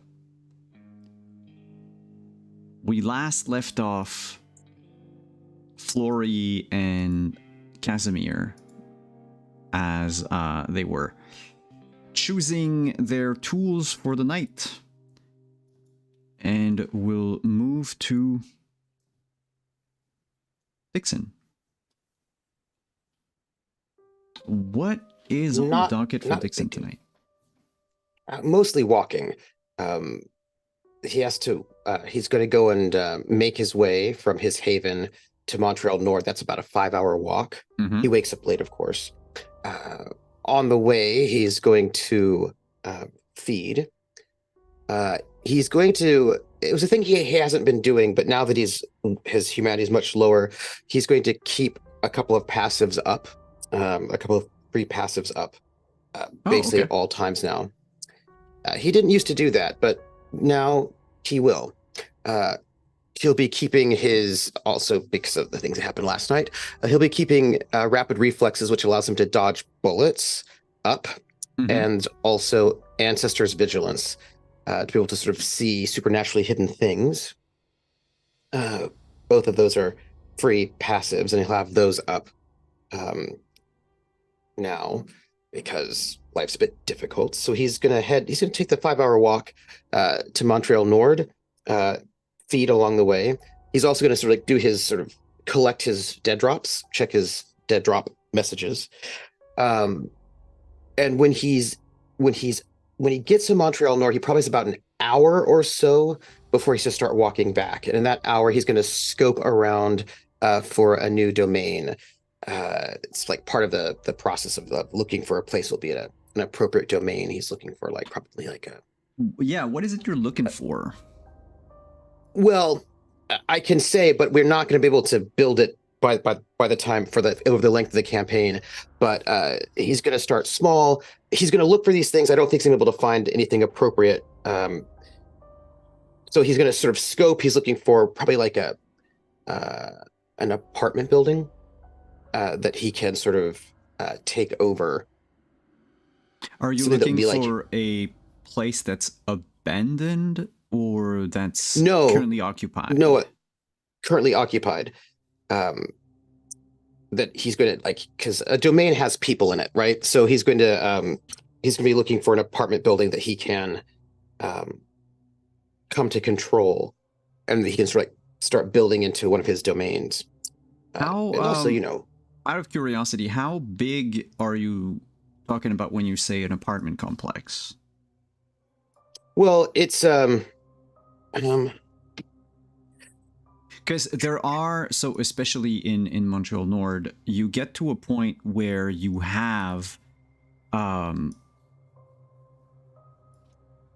would call them actual apartment complexes, where it's like there's 20, 30 apartments in a given building, right? Whereas most other places are going to be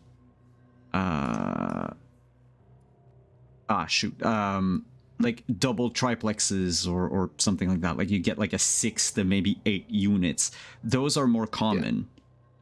But there are, especially if you look along like the main arteries, there are places that are like actual like complex where you have like 20, 30, 40 apartments within the same place.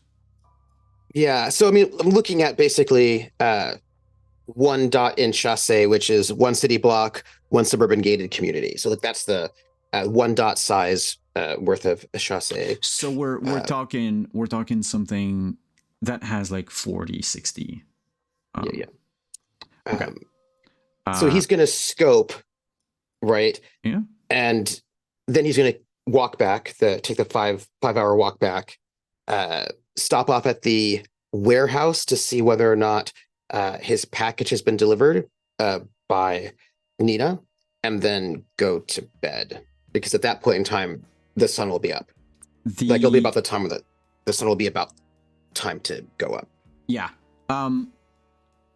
Nina will leave you a note saying that things are on the way. But your sister hasn't been delivered yet. Yeah. He would get Florrie's note, right, which says, "Your name hasn't been drawn on the list, but others have been. Good luck, and I keep my promises." I think he'd sort of look at the note. He wouldn't quite know what the list is, what that means, what she's referring to, and sort of just like, and who the others are. Like, he will have no idea what that means. He should like scratch up his face, and he would just sort of leave a note back that says, "Thanks for the heads up." He'd close it, even though he has no idea what the note means at all, but that seems like the polite thing to say. And so he drops the note back in the dead drop, and he does his rounds, like he checks his various dead drops to see if he has anything from anyone, and they do like the hunting, walking, scoping, walking, checking, sleeping. There would be in one of your dead drops, one that you've used with Antonio in the past. Yes, because I had, the last time I had left that message for Antonio, he had never picked it up. No, not the exact same one. The phone booth. Yeah.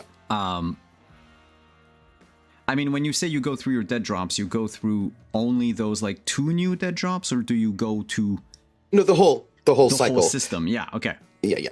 Because he'd want to see what the note he'd given to Antonio had been picked up or not, right? Like he just wanted to because he's got a bunch of different people who, Antonio especially since did pick up the note. There's nothing left in that dead drop. Because for the longest time he hadn't picked it up at all, and he was like, "Oh, no." It took a few. When did he pick it up?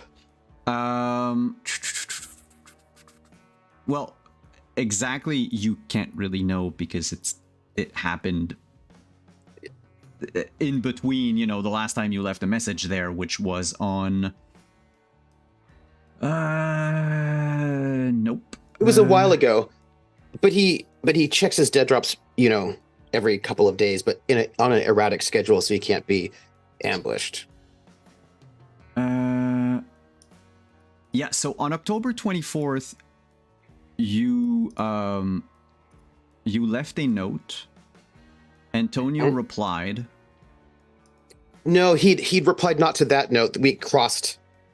I left him a note, but he also left me a note saying, "Hey, I haven't heard from you. How are you doing?" That one. So there's a way in which we left notes at the exact same time, and sort of it wasn't in response to each other. It was sort of at the same time.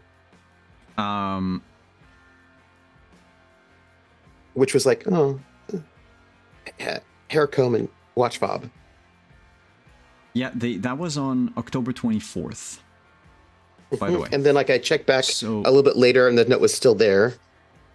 Yeah, I am trying to find out what date you checked back after. Was it during your interlude? Yeah, it was. Okay, so your interlude was on the 5th, so it's between the 5th and the 8th that it was picked up. Yeah.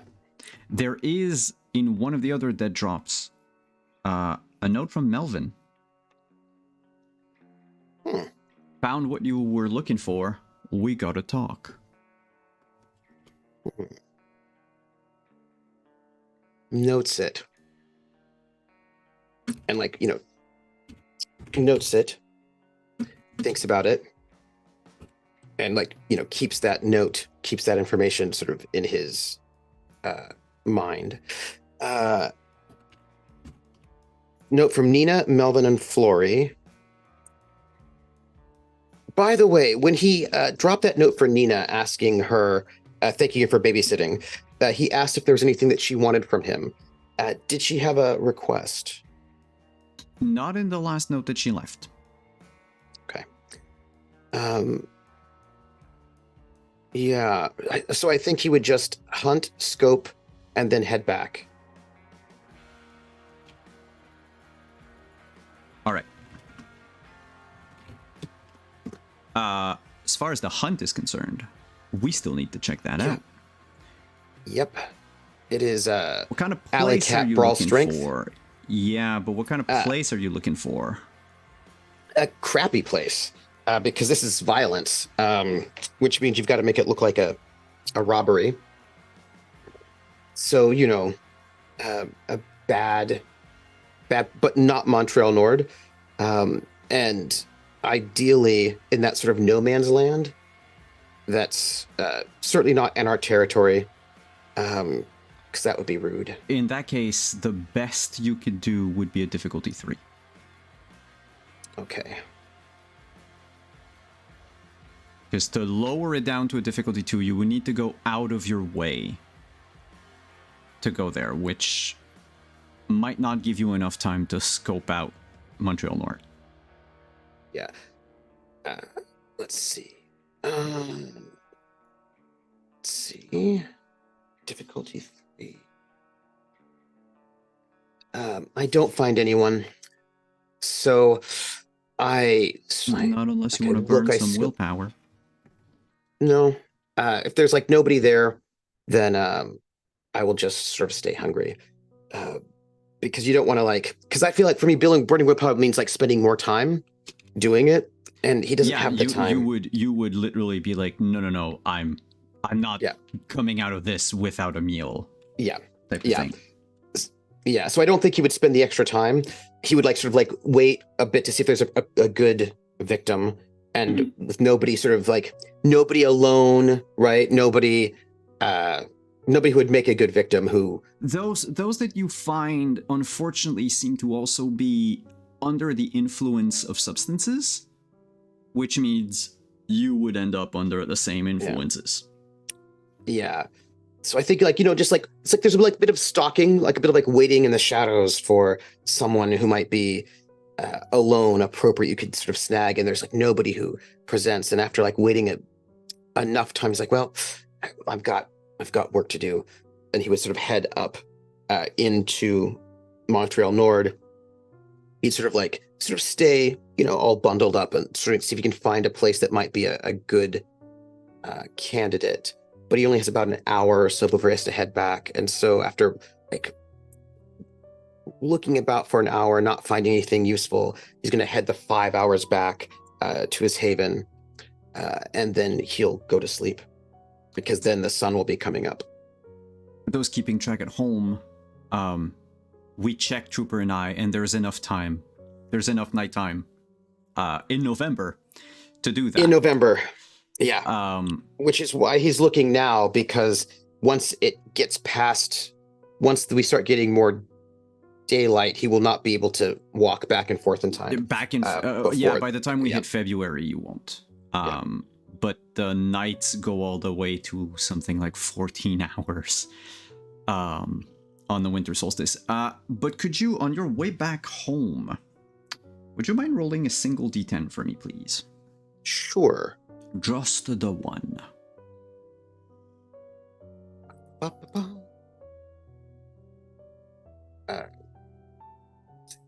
0 successes. All right. You make your way back to your haven, keeping an eye out on the sneaky rays of the sun that might show up if you dally too long. Yeah, because you cannot dally, right? There's no time to dally, especially consider that I get so sleepy so early, and I sleep late, that there's no time to. By the time you reach your haven, by the way, you already have to fight off the sort of torpor from day sleep. That said, while Dixon is not aware of it, it's around that time that Flory gets a call. Your quarry was spotted. Oh. I mean, strange guy wearing sort of old-timey coat that looks like Jack the Ripper. Yeah, he was seen stalking okay, you need to be a someone, little perhaps? bit. Oh. in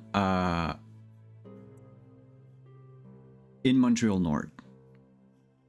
Was the individual he's stalking? Did you see them? No, they didn't see who this person was stalking. He acted like he was trying to. I shouldn't say stalking. He was scouting out. Like the type of trying to snoop into, without going up to windows and such, but try to find, like, he's looking for someone or something that's hiding. Okay, just making sure that we're talking about the same person, because there are a lot of creepy guys who wear coats that look like Jack the Ripper. I mean, I've been to Ren Fair. No, but this is your. It is him. It is your success from the rolls. Okay, but she would say that, right? Like, she would be that blunt about it, and then, double check that it is the same, that it is Nathaniel. Oh, good. You got a cross street for me? Yep. It's Alfred Avenue and Paris Street. Perras. It's kind of a residential thing, a bit off of, like, in between two main arteries. It's near a elementary school. And, like, a few other places, but, like, the biggest landmark would be there's a park and there's an elementary school nearby. You can easily find it. It's very, very north in the sense that there's what is it? 1 block, 2 blocks, 3 blocks, and then you hit the river.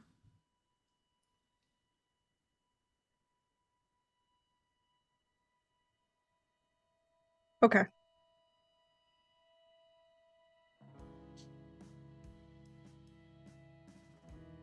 So it's relatively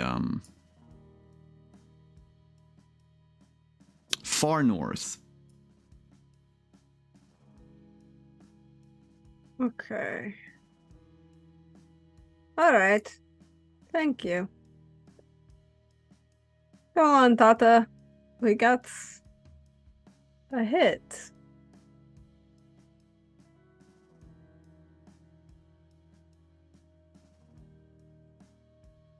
They're going to take the I was going to ask, Corvette. what do you take? Yep. We do not take the RV. We probably moved, like, she probably moved the RV during that time that they were waiting for a response. Mm-hmm.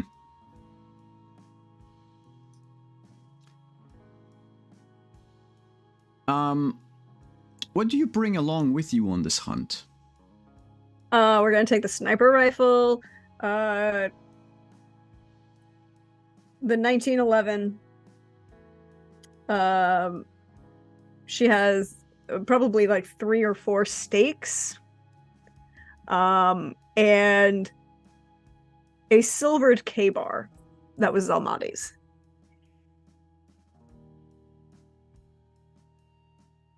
Okay. And yeah, the K-bar is something that he had.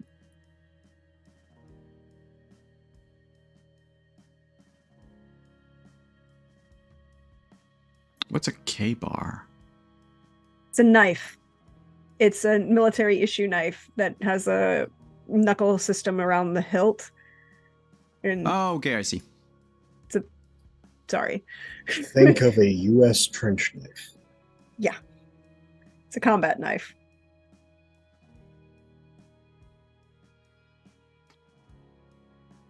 And so with your weapons at the ready, you drive away from the RV. What's your approach there? What is, not knowing exactly where you will find, because he's been spotted in the area, so you're gonna have to do a bit of scouting yourself. But how is Flory? How do you see Flory So Flory's gonna undertaking that? leave the car, stop, and she's got like the same way she looked when she went after True Witness. And like black running leggings, a black athletic hoodie, that's really like that, athletic, tight to the skin. She's put her hair up in like a runner's bun. She's got, and it's the front pocket of the hoodie has got the stakes and the K-bar. She's probably got holsters built in underneath, like she's got a waist holster underneath the shirt for the 1911. And she'd leave the sniper rifle with Casimir. He has his own weapons, I'm assuming, but she'd leave the sniper rifle with him. And basically would say she's going to go hunting for him.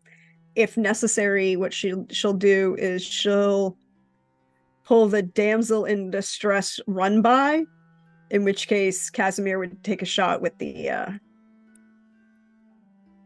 sniper rifle if she can get Nathaniel to chase her. Otherwise, she's going to try and do this quick and quiet away, but if it becomes a problem, that's basically what Casimir is there for.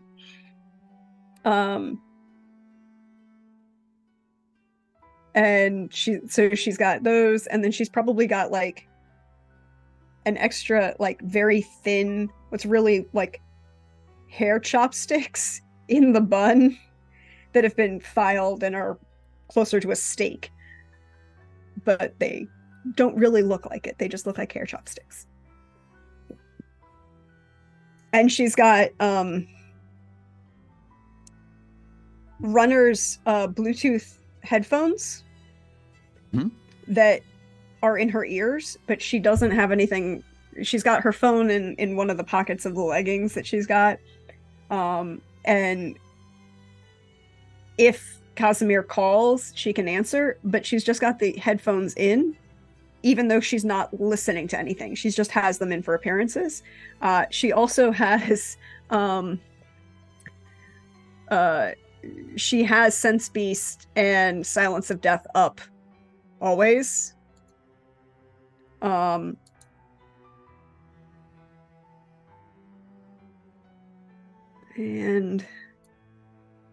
she's not going to have Unseen Passage up at the moment because she's playing both bait and hunting. Okay. Which is sometimes useful. I would say then we're going to start this off because you're playing the role of the damsel in distress. The role. No, I'm playing the role of the late night jogger girl with her headphones in, ignoring the world and doing everything wrong that they tell you not to do. Could you give me charisma subterfuge? Charisma or manipulation? Charisma, because you're not talking, you're not doing anything, you're just moving silently, quote unquote silently. Yeah, she could change that if she wanted, but she's not going to. 2 successes. Okay. In the course of your run, you spot Simmons. You've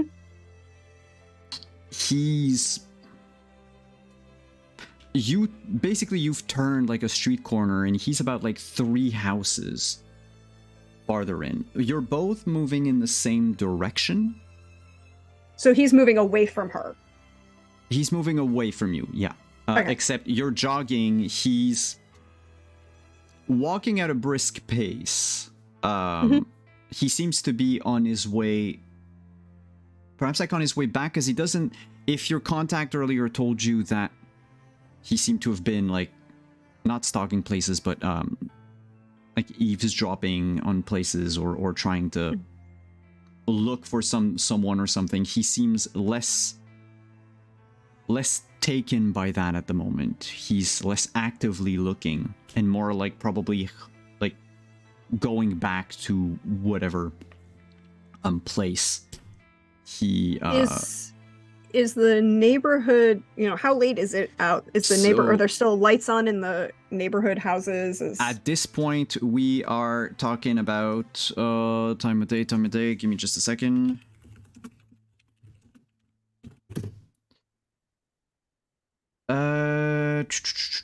Sunset was at for. Please tell me when is sunset? 4:36. Though there's also the like normal twilight. So we'll say 6 p.m. Add to that 5, 6, 7 hours. So we're looking at 1 a.m. There's no one out on the street. Okay. There's a few houses where there's still a bit of light. Probably people staying up late. There are streetlights. Mostly one every just about 3 houses. To make it cinematic, we'll say that, he's walking under a street lamp as you're doing the same from like the other distance away. The lights are all on the same side of the street, which means that the other side of the street is a little darker than the one you find yourself on. She's gonna keep up the rhythm, and then between one street lamp and the next, she's gonna cross the street. Do you have streetcar? Well, up here probably aren't gonna be cars parking on the street. They're all in the driveways, right? No, there's very little driveways in Montreal. Okay, so street parking. Well, where you are, you basically have. Assume that the street is not like lined up with cars, right? Yeah, but there's 1 or 2, right? Oh, I would say like 4 and 5. Like every parking lot is full. And add to that, I would say every house, to make it an average, every house is an extra car in the street. Not quite like that. Often it's just because like there's a triplex and then there's like 4 cars in a row and then there's a stretch of nothing and then a bunch of others. So if you wanted to hide behind any, like you could find a suitable place. Okay, so then this leads to my next question. She's gonna dip behind one of the cars, like keeping the rhythm. I mean, he can't hear her anyways because she's got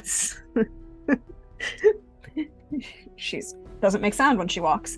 But keeping the same stride rhythm, like dip behind one of the cars and at that point activate unseen passage. Okay.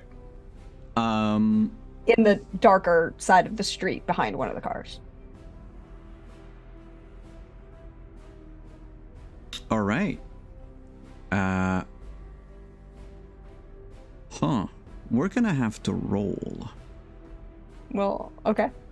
Can you give me composure and subterfuge? Cool. And I'll give you the difficulty in a second. I just need to check. Is this for the discipline? It is to resist the discipline, yep. Okay. What? May I ask what type of discipline? Because I have a couple of defenses in particular. Oh, it's not one that's affecting you. Oh, okay. It's just I need to... Actually, you should roll, and that'll give me my difficulty. I read it wrong. So you should roll composure subterfuge. Okay. There's no difficulty. Your amount of successes is my difficulty. That's what I need. Okay.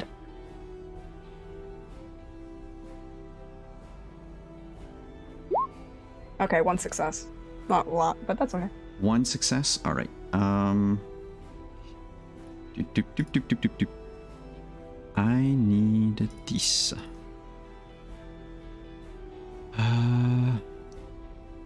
Okay. Okay. And apologies. All right, okay.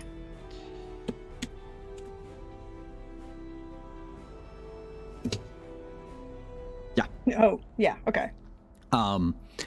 When you Even if I- hide behind the car, Yeah, she's not hiding, she's just dipping, yeah. But you notice that he slows his pace down. Yeah. And if you want to roll now, shit, I have to make that other roll. Sorry, a bit of math on my part. I'll just use half instead, so that's... Oh, okay. Can you roll Resolve and Animalism? Difficulty 3. Or... And you could use your extra dice from Blood Potency. Yeah, for Sense Beast. Yeah, for Sense Beast. Okay.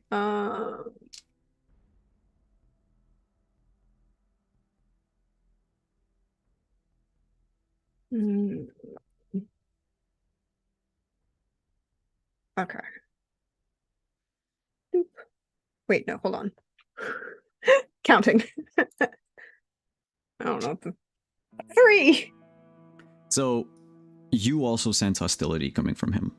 Oh, there we go. Cool.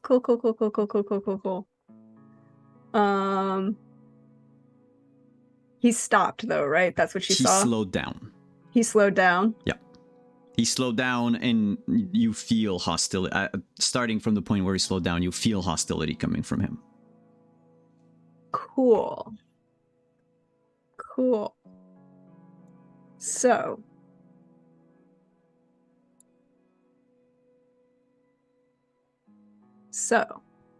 Yes.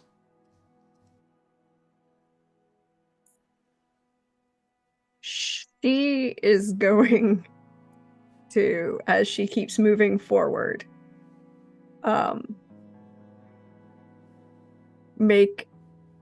use chemistry to make the appearance of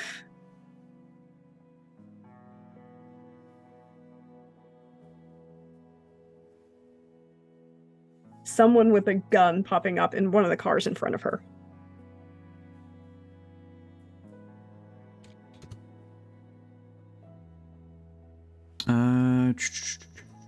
That's okay. So you want the level 2 basically chemistry, right? Okay.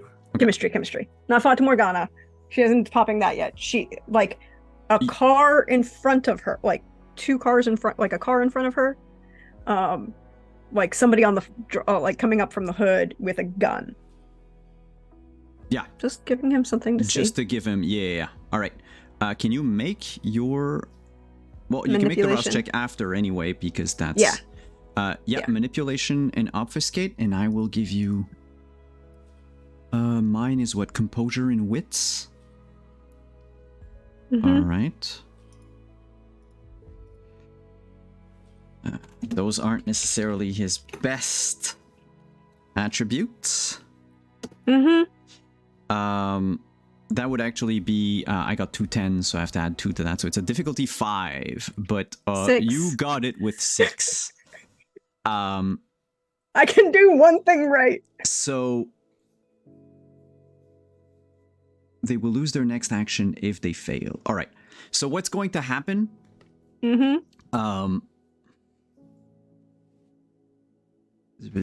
that's fine. That's fine. Yeah. So what's going to happen is very rapidly he will draw a stake from inside his coat and throw it at the car that's in front of you, right? It's going to hit the shatter car. the window. Yeah. And because she just wants to take advantage of his distraction, but right? Yeah, like he will be distracted. So while he does that, Yeah. What do you do? She knows he's a gangrel. She's not stupid. She's Change it to that. Yeah. How to do this the right way. She's going to throw in rapid succession one of the stakes that she has, aiming intentionally for that space under the arm where he threw the stake in front of her. And that was why, like, he threw a stake towards the person that's across the street and in front of him. Where she is, she's going to try and aim directly underneath his arm, and at the same time, throw a stake and then pull the gun. Do you aim for the heart? To go under the arm? So I mean, she's going to puncture the lung. He throws it that way, but yeah, it's just a stake. Not like it's not going to paralyze him, is what I meant. If you don't aim for the heart.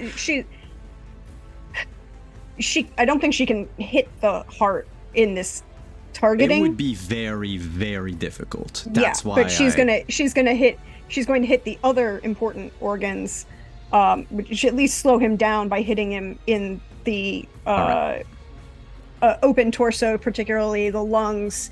And if it happens to penetrate through the lungs and into the aortic cavity, good for her. But she's not expecting it to hit the heart in this moment. That's why she's pulling the gun. What I would allow you to do in this case, because it is technically half a surprise, I would say roll Dex and Stealth instead of Dex and Athletics. Okay. But it's not going to be against a difficulty 1 because he's still aware that there is danger around. Yeah. Because Yeah. So he's going to try to, like, he has a -2, right? To try to dodge it anyway on his Dex and Athletics. So I'm going to give you the difficulty. So what I'll do is 7. So I'll do the half dice because it's simpler. Okay. So it's going to be difficulty 3. Okay.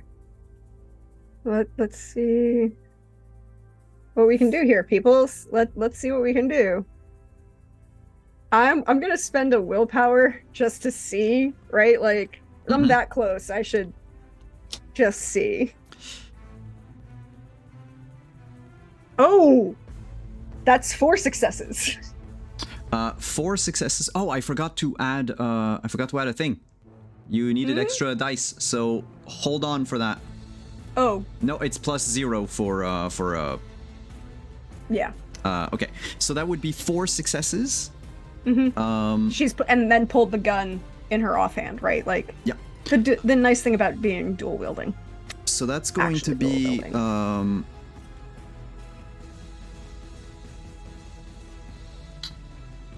4 levels of superficial damage halved. Yeah. So I need 2. my little bit of paper here. 2 levels of superficial damage. Yep. So not a lot. Against something like this. You throw the stake and it lodges itself under his arm. And as you draw your gun, you'll notice him take the stake out. Yeah. And then he starts to look around. And in this case, we're going to go, full-blown combat. So now we are, you tell me what you want to do. I tell you what he does. And then we resolve, how things work. He's going to not throw the stake. Oh, hold on. I have to roll. I didn't roll the rouse check for chemistry. Sorry. Oh, I need yes, please. Yeah, I did. It added. Okay. Now more hunger. Yeah. Yeah. So he's going to keep the stake in a hand. He sees you, you got up from behind the car, you drew your gun. And because you attacked him, that breaks the obfuscate.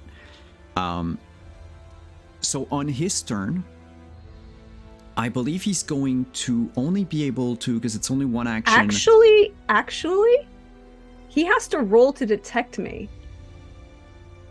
No, because you attacked him. Yeah, but it allows him to make a detection roll, he doesn't automatically see me. Wait, you were... Only if the observer has their attention drawn to the user can they make a detection roll. Yes, but if you attack, I think it's part of the basic obfuscate rules. Like at the top of obfuscate, I lost the page. Gosh darn Okay. it. Give me just a second. Discipline, obfuscate. Yeah, because it's not opening for me right now. Yeah, so characteristics, blah blah blah blah blah blah blah.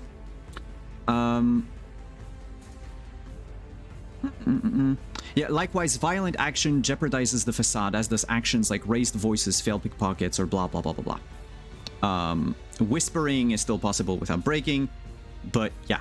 So the moment you attack him, the obfuscate goes away. It jeopardizes it. It doesn't Yep. go away. That's what they mean by.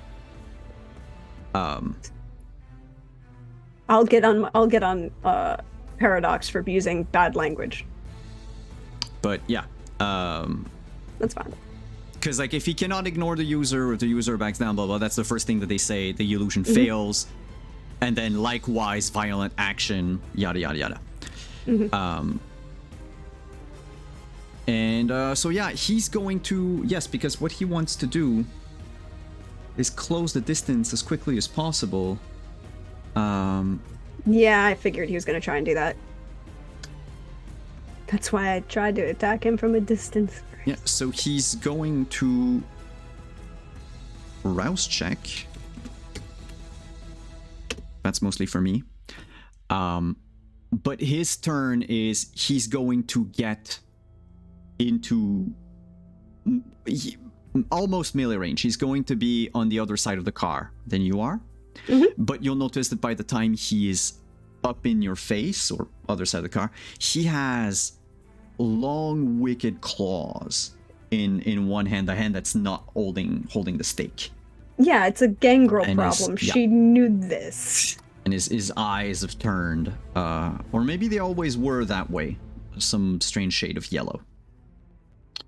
But that's all that he can do because that's his action. So what do you do while he does that? While he does that, she's got the gun pulled. Yep. She's just going to fire center mass. All right. And then move. Fire center mass and then move. And let me know when you tell me when you give a signal to Casimir, by the way.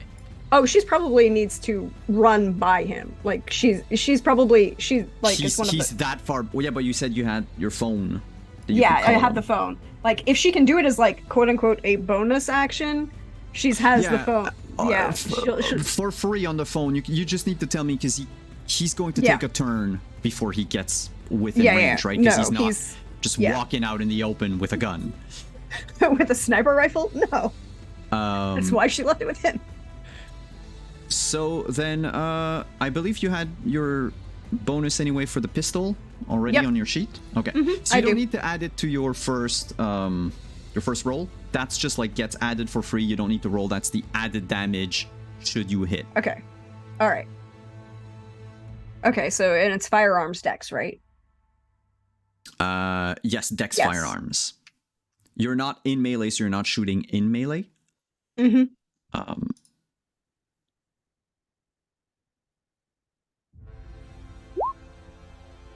Ooh,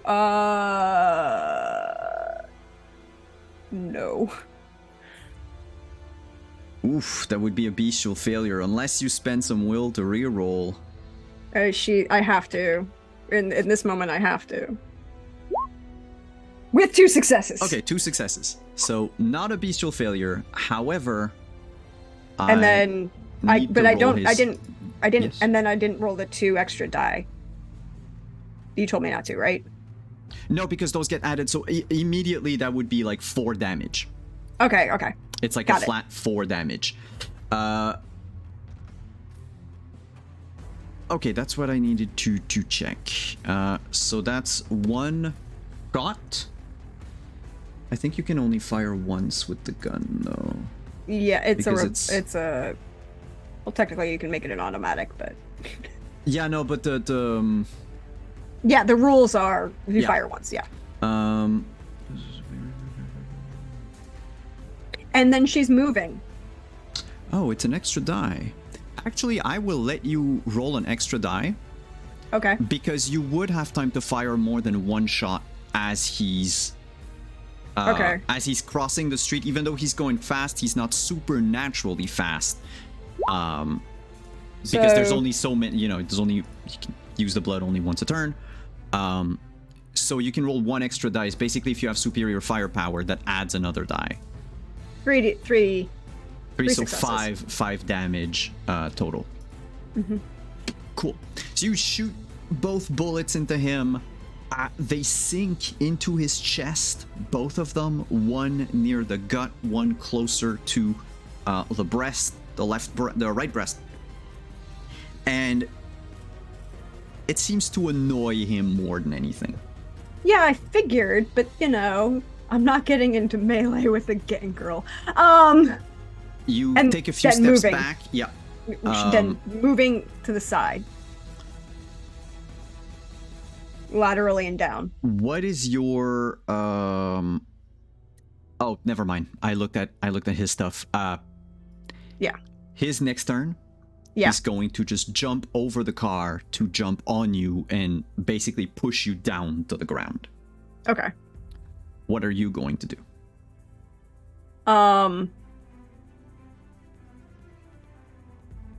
She's still got the gun in one hand, but she's gonna pull the silvered K-bar out with her other hand and put it up.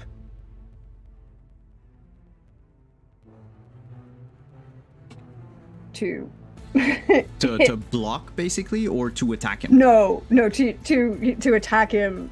Okay. Center mass. So what we're gonna do is basically we both roll our attack roll. Mm-hmm. Whoever rolls the highest deals damage to the other. Yep. That works. The knife uses dex and melee because it's Okay, a dex and one-handed melee? one-handed melee Because weapon. I thought it was Dex and Brawl. No, dex Should and be melee. strength and brawl, right? Strength and melee 'Cause for it's a- two-handed weapons, dex melee for one-handed melee weapons, strength and brawl for unarmed attacks. I get very thank you. confused. Okay. I get very confused. So strength for unarmed, dex for one-handed, strength for two-handed. Okay, may I make a change then, GM? Because I had a note that it was that it was Dex Brawl for the knife, and that's how I statted it out. Didn't I just switch those dots that are in Brawl into melee and delete the dots that are in Brawl? Because that was what I had written out for the knife. If I can't do it this round, I understand. No, I would. Yeah, sure. You can, because you wanted to be able to fight with a knife. Yeah, and it was just I put them in the wrong place. Yeah, but the older edition was brawl for knives. Yeah. I must have misread it. That's my fault. But yeah, no, that's fine. So he's going to roll strength brawl because he's going melee. He needs to make another rouse check though first. Of course he does. And he Okay. fails. I just need to. No, that's a very big fail. Oh, great. His hunger goes up by 2. Oh, I'm tracking his hunger for the sole purposes of whether he would frenzy or not. that's fair. I'm okay with that. Oh, wait, no, he can. He's going to use this fact that he's got blood potency to. Anyway, he fell, so hunger goes up by 1. But that means that on my rolls, now I'm gonna start paying attention because he can now, critically fail if you would. Okay. All right. So, and 6 successes. all right, I gotta roll. Oof, but that will be a messy crit. I'll take the messy crit because I'd rather take the messy crit than the bestial fail. Yep. He's only got 3 successes. So you will deal...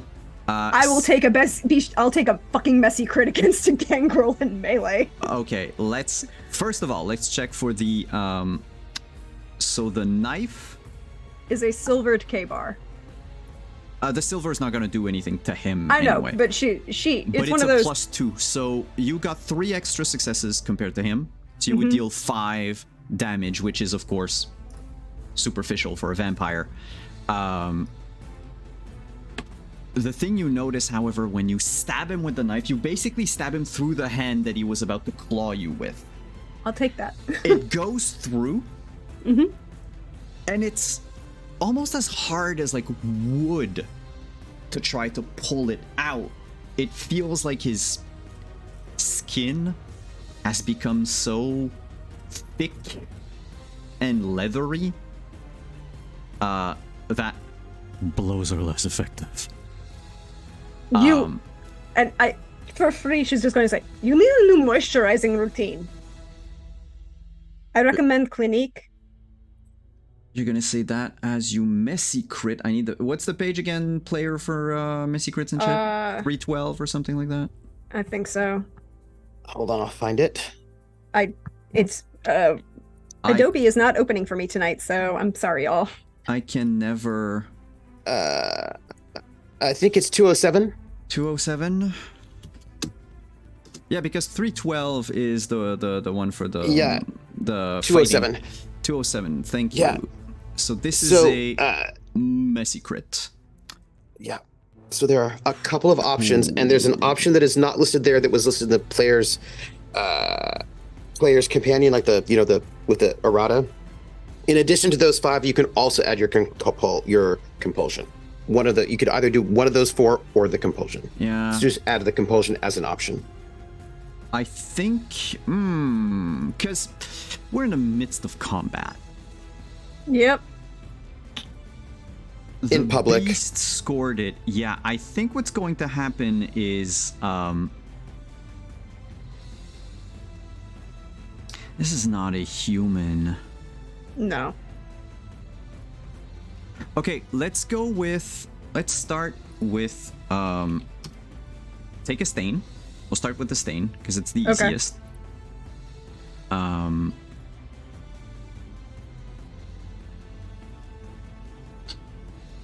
And I think what we're going to do...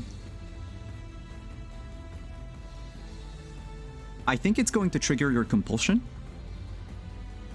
Oh. Of tempting fate. Well... Because I think the beast is suddenly realizing that, hey, you're not taking enough risks right now, and that's why you can't really do anything. Like, that's why he doesn't have the better of you, but the reason why your stabbing with the knife wasn't as effective as you thought it would is because it wasn't, like, you're not risking enough. You're playing it too safe. And what this is going to do... Because the compulsion normally gives you penalties unless you do something that tempts fate. Yeah. So you're going to have that penalty on defense checks. Okay. Until you decide... Or actually, yeah, they're not really defense checks in this case. So we'll say on all of your rolls, unless you willingly decide to leave yourself open... At any point, so I'll describe what he does, and you can tell me, you know what, she's going to take that one. Then we eliminate the penalties for the rest of the fight. But otherwise, you keep those penalties because you're not risking it enough, right? And this lasts until either you kill him or he kills you. Does that work? Great. Thanks. Cool. I love it. And you gave the shout to to Casimir last turn. So at the end of this turn, he's in position to do something. So if you want Casimir to take a shot, you just need to let me know. He will play after you and Simmons. So you and Simmons do your stuff because you're the 2 most important, actors in the scene. And then after that, there's Casimir doing something. right? Mm-hmm. So next turn, he's got the knife in the hand, right? Yeah. He's going to try to, oh, by the way, he never managed to trip you. You're still standing. Yeah, I think it's one of those. She just brought the knife up. Yeah, and he basically lunged on it.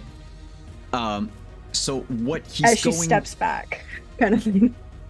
Okay, cool. So if you step back, he's because that's what she did. Like she brought the Yeah. knife up and then stepping back at the same time. So if she didn't get knocked prone, then she still has stepped back, but she's got the knife in him now.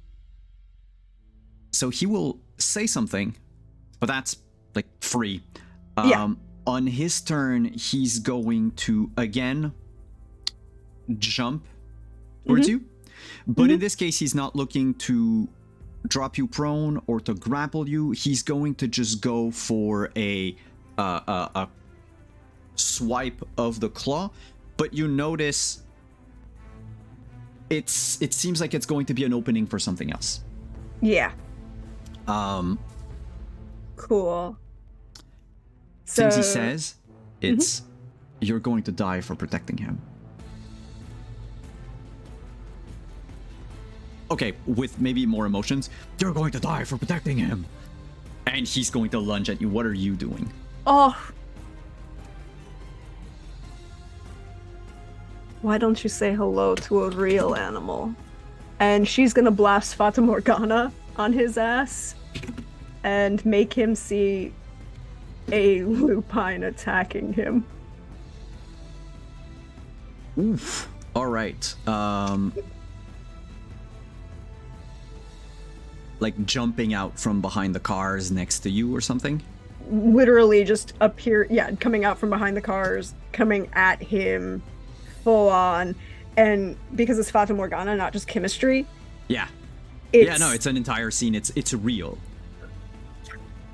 And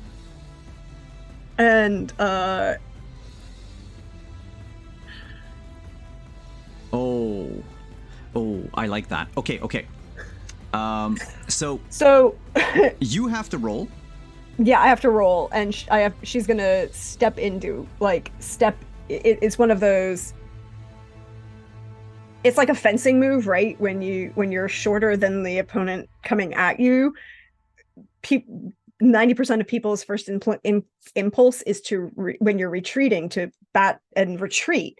Mm-hmm. But if you're shorter than that person, your arm reach is shorter, and if any retreat means you have to recover double the distance. So instead, the actual best thing to do to avoid a hit is to tap the weapon away and step into the attack, because you're shorter. That leads you in even further. And I think that's what she does, right? Like she is going to he's reaching with her. She's still got her hand on the knife. She's going to blast for Morgana and step into the attack. Okay, you want to basically, you want to use the fact that your reach is smaller, but that means that if you get within your reach, he's overreaching. He's overreaching. I will say that the difficulty, my thing is, does it become a difficulty if it's against a vampire? No, actually, it's the difficulty is. Yeah, there's a difficulty to summon it, and then he has a roll against you on top of that. We'll say it's a difficulty 2 because I consider a werewolf to be a room-sized hallucination. That's fair. However, because of your previous messy crit, I will offer you a choice to get rid of your compulsion if your illusion goes a little out of control and Kine in the houses around will see the werewolf. And that becomes a masquerade breach. But you can get rid of your compulsion right away. I have a legitimate, honest question. Does that count as a stain? If they see the werewolf? Yeah.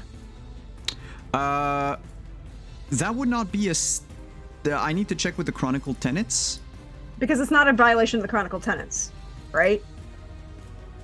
No, I don't. I offer, like, the fact that I'm offering you to cause a Yeah. masquerade breach instead, I feel that if you take it, it means you did. Like, there will be a recorded masquerade breach.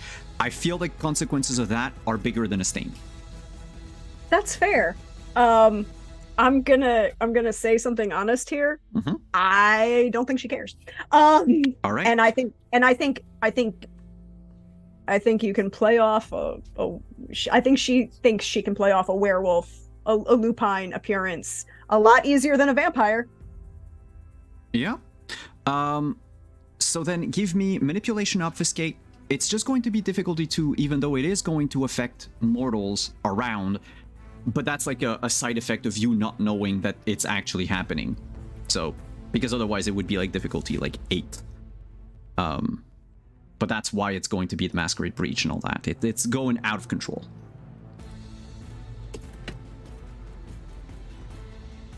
Yeah.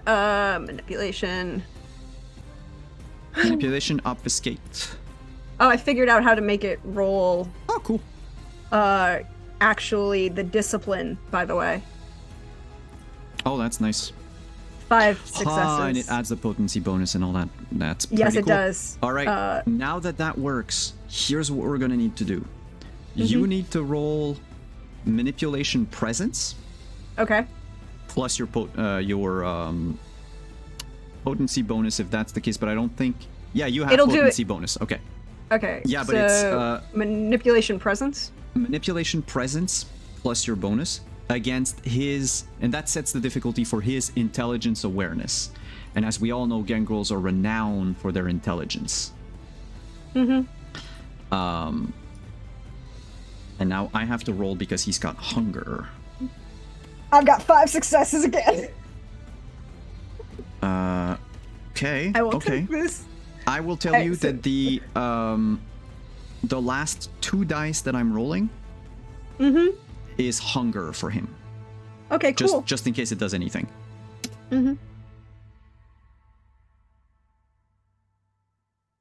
Well, it's a bestial failure for him.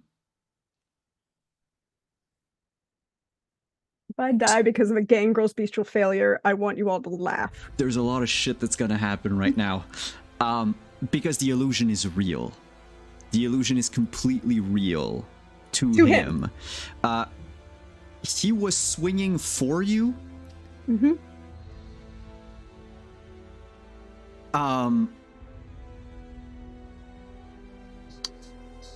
That's still going to happen. But That's from fair. that point on, the rest we'll see. It's I know what he's going to he's going to take care of the werewolf.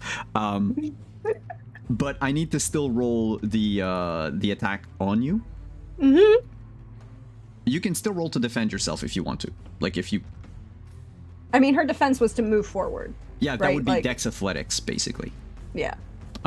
Against his good question, Pope. What happens when he violates the masquerade? Oh, look, he might get up on the list. That's going to be 6 successes for him. To fight the werewolf or to hit me? No, to hit you. That was his attack to hit you. This is not going to go well, by the way, people. Just letting you know. And then Dex Athletics for you. I figure at this point, because she's feeling the compulsion, she's going to rouse the blood, so... Yeah. That, that tracks. 4 successes. She's still going to get hit, but... You make your rouse check for the rouse the blood. Yeah.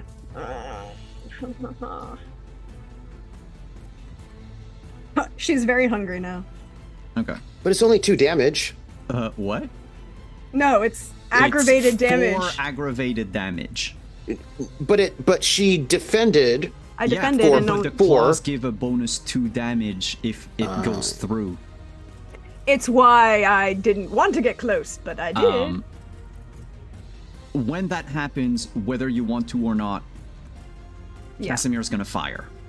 Oh, no, she wants him to fire. She's up close and personal and is really not feeling great. So he's going to. You basically tried to like jump close, like move closer. Yeah, Casimir like, doesn't see the werewolf. He doesn't know No. that you've done something. So No. he, in a moment of panic, he's going to fire because he sees basically just Simmons just, like tearing. We'll go with he wanted to swipe first because he was going to do something else after, but whatever. So it's going to be like in your stomach, right? He ripped open your stomach. It's not pretty.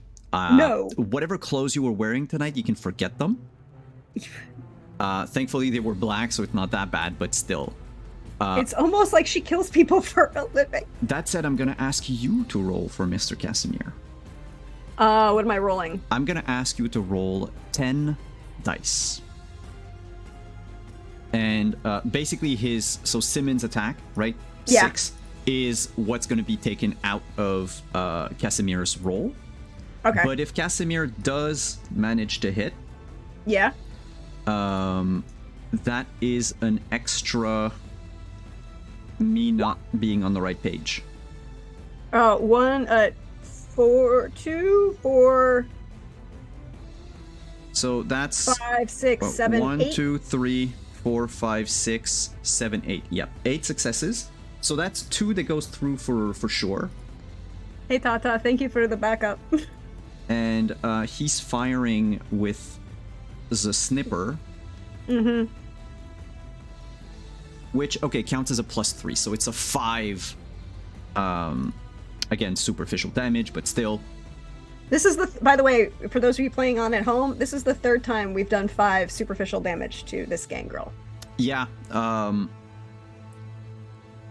Yeah, no. I'm saying this is why fighting gangrel is not fun. Because he's got fortitude, it's a problem. It really becomes a problem. Also, he's that very turn where he swiped to do the thing. You would also see that the wound in his hand has closed.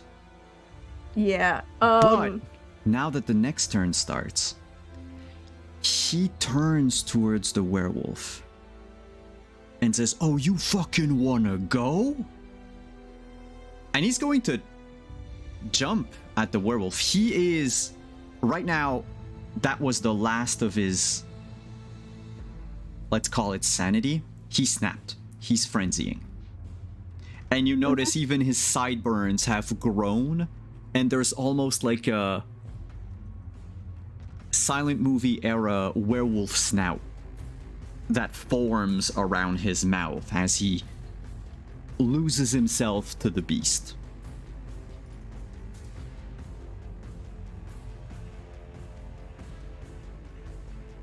It's chaos. I don't know what you want to do. Can I wait the not really like more narratively, it's in the same round. I'm going to do the same thing, but the narrative moment of him turning and jumping on, going for the werewolf, I want to empty the gun into his back. I want to ask you something, because I forgot to ask you something when you did your Fata Morgana. I said difficulty 2. Yes. But that was if you wanted only visual. Do you want it, because you rolled during your Fata Morgana originally 6, so retroactively, because I forgot to ask, do you also want to affect like sound, so the werewolf makes sound? You could also add that to it, and touch. You could also add it to it. In fact, with 6, you could add... I could have it be as real as it's everything. You can have 4 senses. There's one sense that doesn't work. So you choose which one. Yeah, he can't taste the werewolf. Okay, sure. Sure. Yeah, makes sense. That's cool, because if he bites the werewolf, he's going to realize. But that's why she's going to dump the gun into his back. All right. He's going to realize he can't taste the rainbow. Yeah. If you empty out the gun and Casimir also shoots, I will let you... So Casimir will do Casimir, like, on his own. You can add the extra die. Actually, because there's not enough time for you to actually empty out the entire revolver, so it's like gonna be another like 2-3 bullets, so it's an extra die on your attack roll. However, he is frenzying. He does not give if you wait enough for him to turn to the werewolf and his attention is diverted from you. Yeah, that's what she's kind of doing. Like Yeah. if I need to hold my action for another round No. do it that way, I mean, But I will tell you that if you damage him enough, yeah, he will he come might back. snap back to you. Because right now it's like, you know, the most he's going after like the most dangerous prey to him, and he no longer has any what's it called? Any survivor instinct, right? Yeah. I need to find Frenzy. Where is Frenzy? Why can't I find Frenzy? Why can't you find anything 220 in this book? 220. Thank you, Frenzy specialist of the group. Yeah, because if anytime you're physically provoked, you have to roll against Fury Frenzy at a difficulty 2. Oh, so Or just harassed, actually. even when the fight Anybody. started. Okay. Yeah. Lottie Dottie, everybody, the minute you have a physical provocation, or you're publicly humiliated, or you're insulted by an inferior, or you're harassed, you have to roll against Fury Frenzy. Okay, and add 1/3 of your humanity Yeah. to the pool to resist. Yeah. For the purposes of this, I had forgotten, so we'll leave it as is for this fight. But remind me every time that we roll for initiative, basically. Yeah. Yeah. So he lost. Because I forgot himself. last time, and I was like, oh, Yeah. man. So he's essentially riding the wave, right? But he's still in frenzy, which means that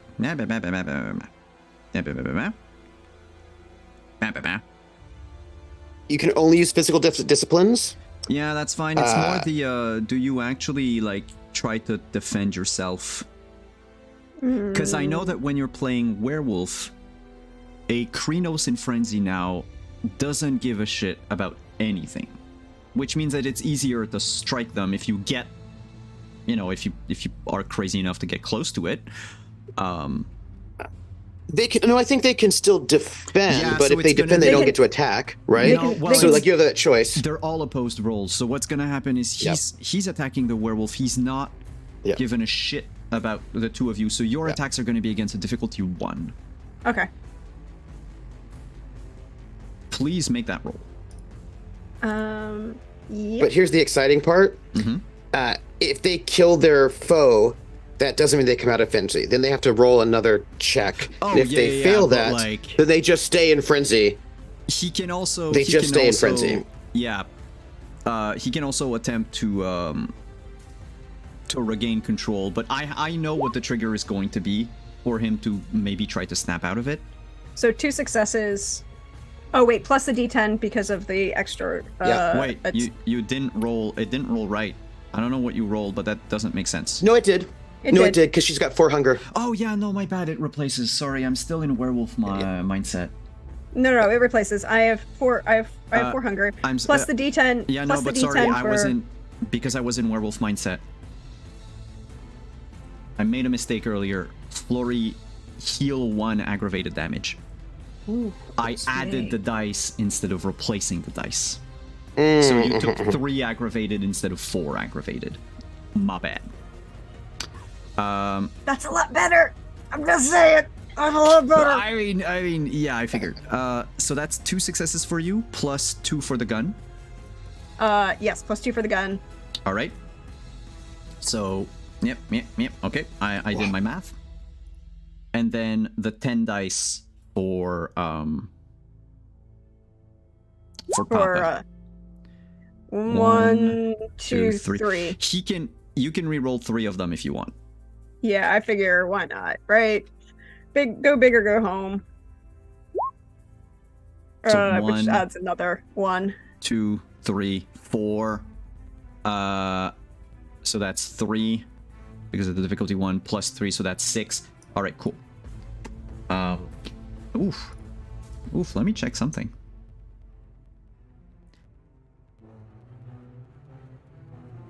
Do we kill him? Nothing in there has. Wait, you did firearm dex? You're missing the extra die. Oh no, that was your 5 for firearm dex, right? Okay. Yeah. Plus, I put the and then there's the one extra die at the bottom. Yeah. Okay. So we're fine. We're fine. Okay. He's not looking good. Okay, Basically, you didn't do enough that he's going to switch back from the werewolf to you. So he's going to waste his turn fighting the werewolf. What he does is really he lunges at the werewolf's like legs, and he's essentially attempting to like tear out like a knee to sort of hobble the werewolf. Of course, he jumped on top of a car and he swung in the air. Like, he looks a little bit ridiculous right now. But in his mind, he's fighting a werewolf and kind of winning. Maybe. It's gonna be such a shame in a second. Yeah, because the illusion is real and he believes it and he can feel it, the werewolf will punch him. And for some reason, he will throw himself off the car onto the ground, get back up, and he's going to, instead of trying to go back in, he's going to drop the stake. That's like the next turn, right? His next turn is I drop the stake, I draw a gun, and I fire at the werewolf. Cool. The minute he turns to fire at the werewolf, I'm going to take the extra, because her clothes are ruined. So the extra stake, I'm going to say that the extra stake that was in the pocket of the like jogging hoodie isn't there. So she's going to pull the stake chopstick from her bun and use that to stab through to the fastest location to the heart, which is between the fourth and fifth vertebrae, fourth and fifth rib on the left-hand side, angled downward. Right. To the left of the spine. By the way, as this is, when this turn ends, you will start hearing police sirens. Okay. Because a gunshot, a lone gunshot in Montreal might not alert the police right away. Several, you can be sure this is going to be in the news anyway, as like probably the biggest shootout in like 5 years. Well, since the Sabat years, probably. So you take your stake, you're gonna aim it at the heart. He's not going to defend, of course, because he's, you know. So you need to inflict 5 points of damage. Because he's got fortitude. Yeah. And it automatically lowers. You need to deal 8 damage total.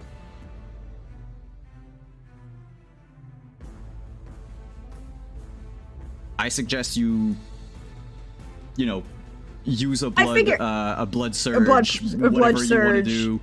To do this. I mean, I don't think it's physically possible for me to do that. You would probably need, well, I would need blood to crit. surge adds what, 2 dice? Yeah. So that would be 5. It's going to be melee, so it's 5, 7 dice. No, I can't. I can't do that. So I physically can't do that. So, like, she physically can't. You would need the way to put him in torpor. Then would need to like damage his body so much that it falls into torpor. Okay. Then she's just going to. Because you've seen how useful. Yeah. Like, the knife was or the stake was. So you know so you in your mind right now that like it would be, you would need to be very fucking lucky to get it. Yeah, so that's yeah, I physically can't do that, and so she's just not, she would know not to do that. So what she's going to do is fan the hammer. Okay. And we'll still say you took the chopstick out of your hair. Yeah. Because that was your first goal, and then you were like, shit, no. And then you fire. And I think it's one of those, she pulls it with her left hand, flips it through her fingers, sees that that's going to not go well, and just uses the left hand to fan the hammer on the... All right. Well, not that you need to fan the hammer on a 1911, but the... You don't fan the hammer on a 1911, by the way, people. But that's what she's described to do. Yeah, no, because you have a semi-automatic. But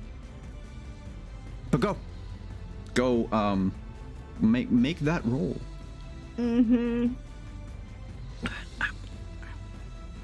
And I'm just going to add the extra die as a pool die here on this one. Yeah. Still difficulty 1. 5 successes. All right, so 7 successes minus his toughness, so Fortitude. 3. So it goes down to 4 and then to 2. Chances are that Casimir might be able to Put him down. It's going to hurt. My issue is I need to figure out when you take damage, when all of your superficial damage is filled, everything else goes into aggravated. But do you It turns into aggravated. Yeah, but the question is do you stay up until full aggravated? That's where I'm still Yes. like a bit. Yeah. Yes, you're Okay, up so until it's full not like aggravated. the older editions where like you had to roll to stay up. It's there used to be a check once you actually filled the boxes, but Yeah. Cool. Then, well, less cool for you. Roll for Casimir, please. Cool. 1, 2, 3, 4, 5, 6. Plus 3. So Is 9. 9. So 6. So 3. So he's got... Alright. That is going to be enough to snap him out. Not a frenzy, but like he's going to turn his attention to Casimir. Because Casimir dealt the most damage. So on his turn, he basically started firing at the Yeah, at the car. werewolf. Yeah, basically at the car. And he's gonna, on his turn, he quickly spins around, and even though Casimir is far away, he's going to shoot at Casimir. The thing Okay. is by the end of this one round, so before Simmons turns around, you hear the cops. You figure they are near because you hear the sirens. It's a question of seconds.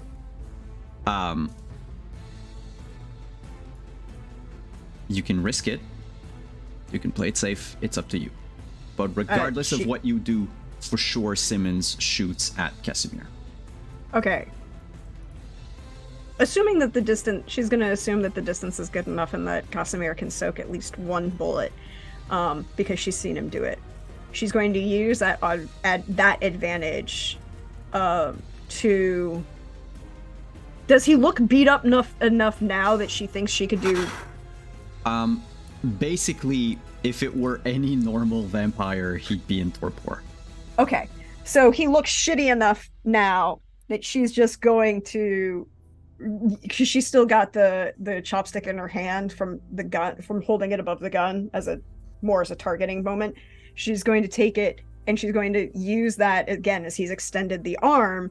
He's just stab down through the back, and at the same time to try to drive him into torpor here, and then pull him behind the car. Okay. Like if he goes into torpor, the point is if he goes into torpor, to pull him behind the car. And then use obfuscate. Casimir on his turn, by the way, unless you ask him to shoot, this time he was going to get the fuck out. Yeah, because he's gonna get the farther fuck out. back from you. So Yeah. do you let him get the fuck out? Yeah. Okay. That actually is helpful because she can't have Casimir part of the thing for Caleb.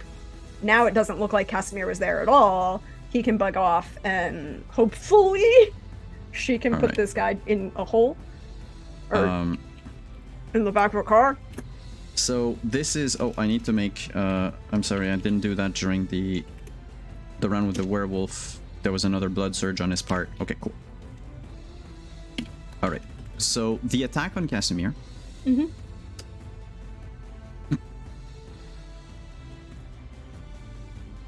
Wow. I had 12 dice.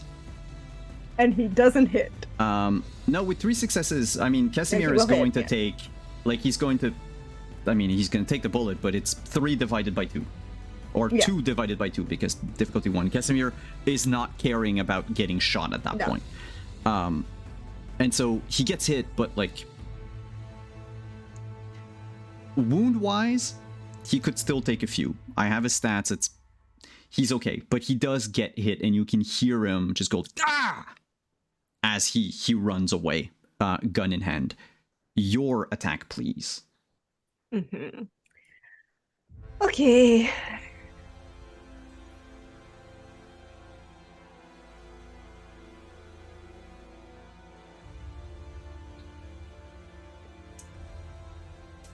Three successes.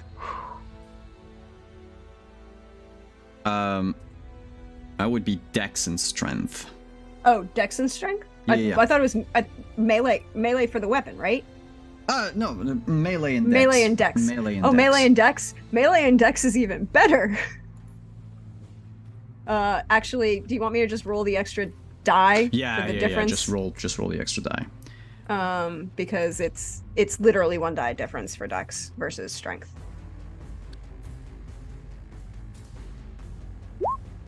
So 4 successes. 4 successes.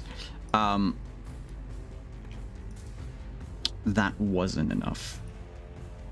Well, shit. It doesn't turn him into torpor.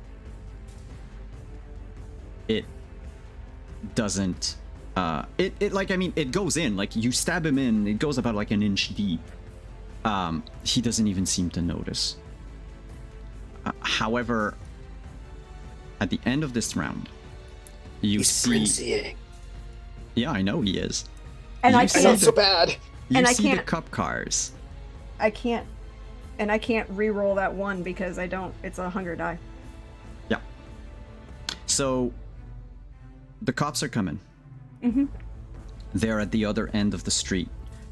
Casimir, you think is going to be fine, but there is one cop car that basically there are 3 squad cars. 2 are coming down your street. The other one kept It's going around, yeah. towards where probably Casimir was seen running away.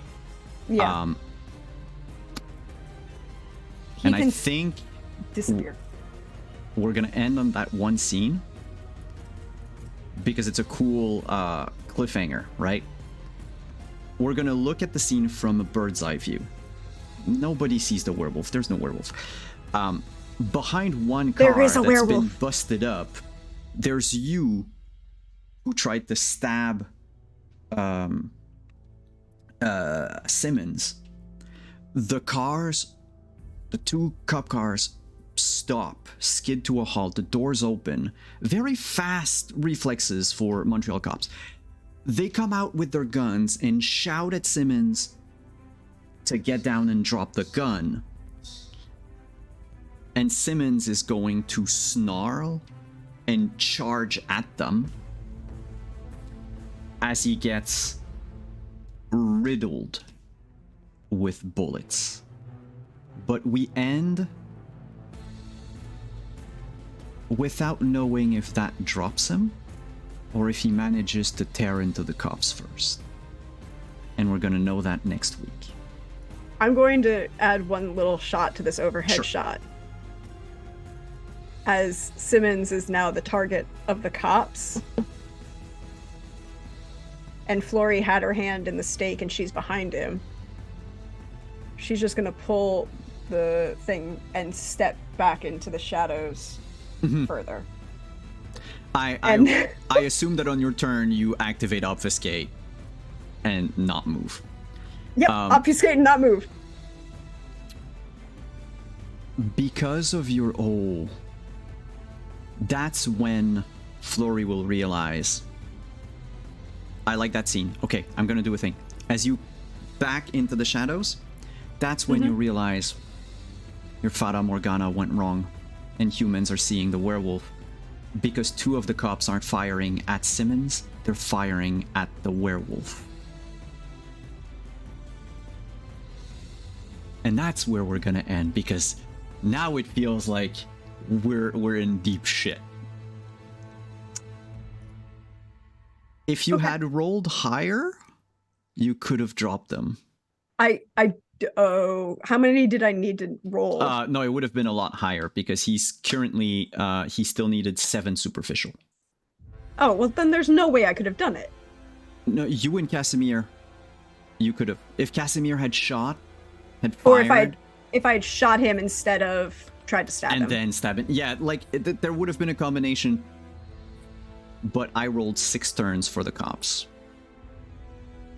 So.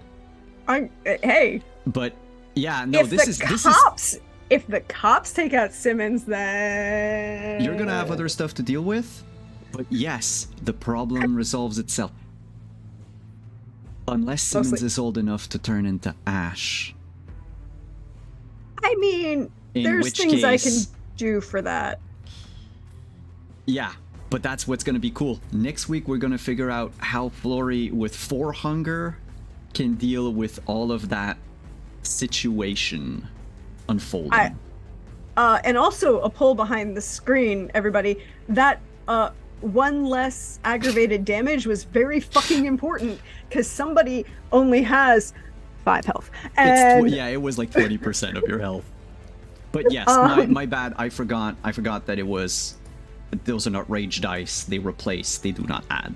Which, by the way, the shot against against Casimir was really replaced. It wasn't added. Mm-hmm.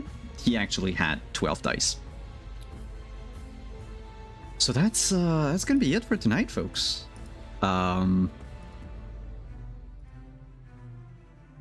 my god, trouble is brewing, and thankfully, we get to play next week, so we don't have to wait a month to see what happens.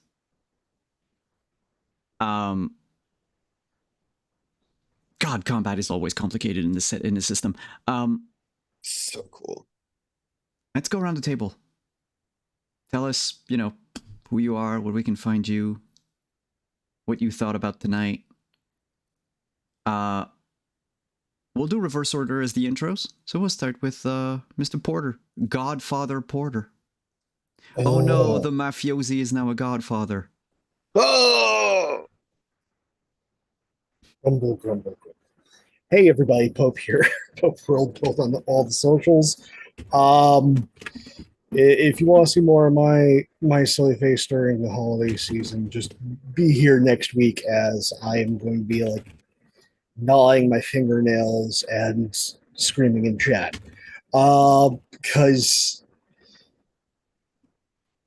dealing with a gangrel is never easy. Simmons is not a fresh gangrel. He has some age to him. Oh yeah, Apparently some very dry age.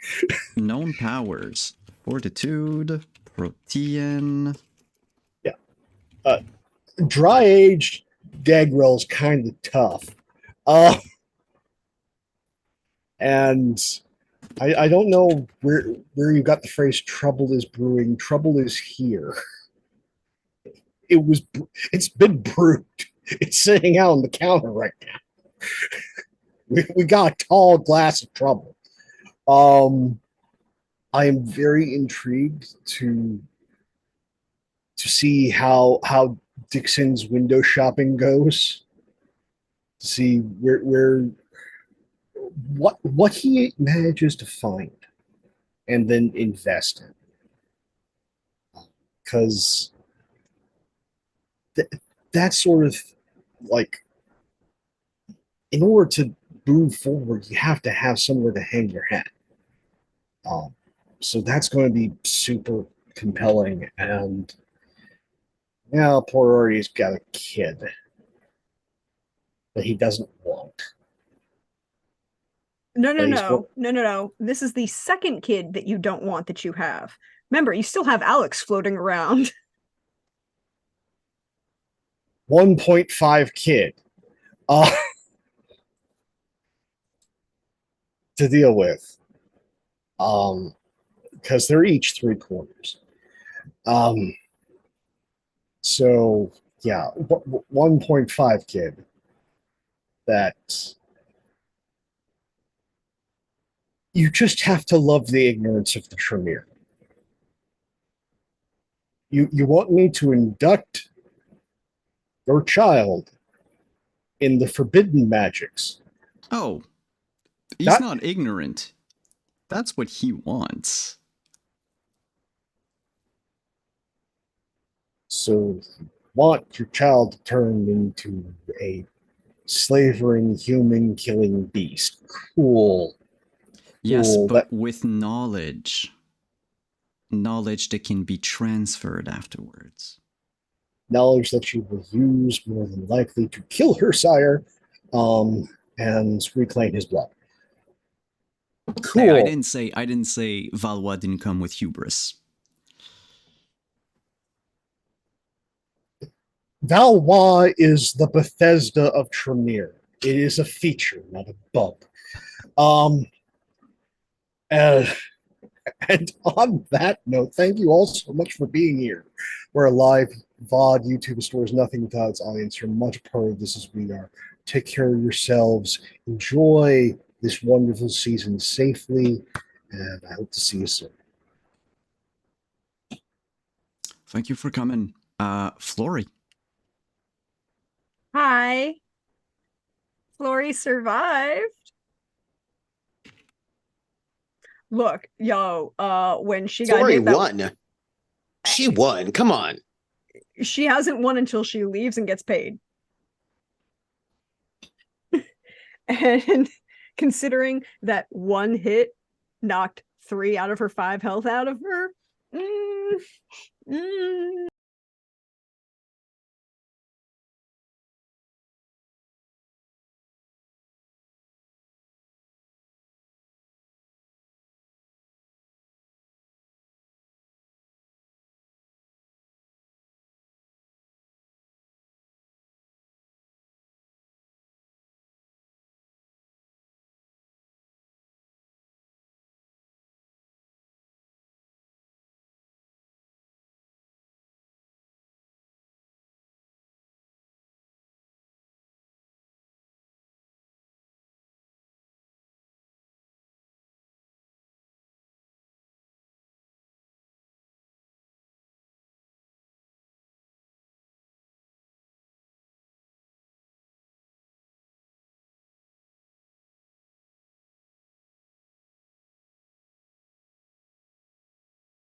They said sound is Oh, muted.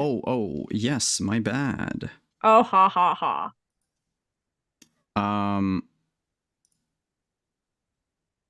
I was taking notes and I hit the mute button. Sorry. Oh, good joy, it's all me. So I don't even know where you guys missed. But I think Josh said any fight you can walk away from. So I think I muted when you said thing about succeeding or surviving. Yeah, succeeding or surviving. She can walk until she walks away. She hasn't won. She's down to 3 out of her 5 health, and she's at 4 out of 5 hunger. She's going to be a little peckish, and she's going to want to go home and take a nap and like have a bunch of sandwiches of the human variety. But I loved watching Artie deal with Valois and attempt to negotiate with someone who is really just that Valois-y is a awkward way to phrase it.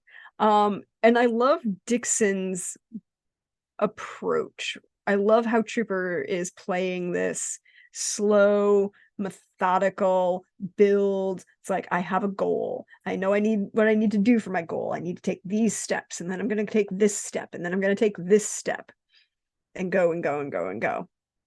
I loved, Simon, that Flory thought but did not say, well, I'm not really here to defend Dixon, although I kind of am. It's a side benefit. I'm here because other people want you dead. And they paid me well enough to do so. It's like she thought it and was like, nah, let him think that I'm a good moral person and that this is about morality. And I can't wait to see what all the fallout is going to be. So be back here on Monday for that. As for me, you can find me. I'm at Dearjadonlin on Twitter, or Praxagora Thesmiophoria is to see me around here on Twitch. Prax the Bard over on Hive, Instagram, and Blue Sky. And you'll probably find me sometime this week, maybe Saturday, probably definitely Sunday, playing some Baldur's Gate 3. As my Drow Druid has hashtag shovel will travel. And Thragon in chat is very upset with me last night for when I ended stream.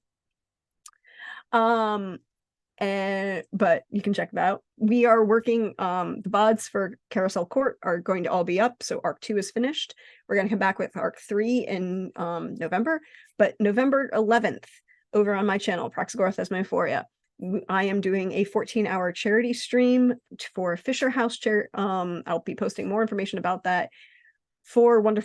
Me and 3 of my wonderful friends have agreed to GM some wonderful games. One of them is sitting at this table. Yes, he is indeed. Thank you, Pope, for volunteering for this. I really appreciate it. And you can come and donate some money for charity and add to some chaos for some wonderful TTRPGers. Again, that's November 11th. It's a Saturday. We're going to start at 10 a.m. Eastern and go until about midnight. So we hope to see you there. And if you can join us, it'd be great. But check my socials because I'll post more about that over the next couple weeks. Awesome. Thank you for coming. And last, Lee Dixon. Hey, I'm Trooper SJP. I was playing Dixon. Let me see. I want to say that I love watching Pope joust with NPCs. It is a thing of beauty to behold. To see somebody who is, who's been around the block. Our Artie's been around the block once or twice, and has got a force of personality that, it's one of those things where, like, I was watching the king negotiate, and I know he doesn't want to be, but I'm just saying, it's been saying it since season 1. And so, it was lovely. And of course, it's great to see Flory in her element. She is this badass assassin that, uses all her powers to, like, do the thing. And I was like, there she is. Yeah, awesome. So that was really wonderful too. It's lovely to see each of the characters, like, doing the thing that they do best. Let me see. Also, Pope, he is not going to find the location, and he's not going to be able to build it because that's out of the time frame of our campaign. But I'm gonna RP it, even though it's not gonna happen, but I'm gonna RP it anyway, but it's not gonna happen. That said, you can find me on today's what? Monday. You can find me on my channel at Friday, Trooper SJP Friday at 7 p.m. Eastern for the Traveler Pirates of Drynex campaign that I'm running called The Gamblers. And it's got a great crew.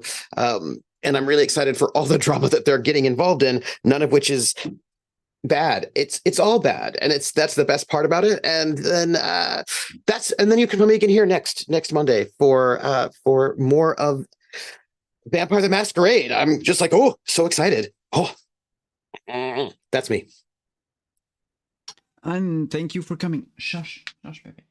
I'm Simon at Wandering DM. I really enjoyed what we had with the combat tonight, and the talking, and the all the stakes being raised, physical and metaphorical. As for me, you can find me over here this Saturday for some Scion, Birth of the New Gods. Then next week for some more Vampire, and then as announced, and you're gonna have more announcements on my socials this week and next about the public playtest that we're gonna have on a game that I've been working on for the past 2 years called One Frightful Night. It's a horror game that we are going to play in front of a live audience for the 4 Mondays of November, because might as well do horror right after Halloween. And And yeah, if you want to come check out what it's like, what it's about, and what it does, and how it plays, that will be the time. There might be some sporadic streaming over the course of the week, but it'll depend because my schedule is rather complicated lately. And if you have time, check out. Let me just get the link again. But check out Found Familiar. Remember, starting on this Thursday, you can get yourself some sanguine coffee. It's a chocolate cake and what was the other flavor? Dark chocolate cake and blackberry wine flavored, or at least hints of, notes of. It's going to be a limited run, so make sure to grab yours. It's actually Wednesday, November 26th. I don't know, the 25th. I don't know why I keep saying Thursday. Maybe because I'm looking at my calendar right now and the time on my computer says 24th. But yeah. Thanks everyone for coming. Thank you for the follows. Thank you for the subs. Thank you for the fun times in chat. And we will see you again next week. Bye-bye.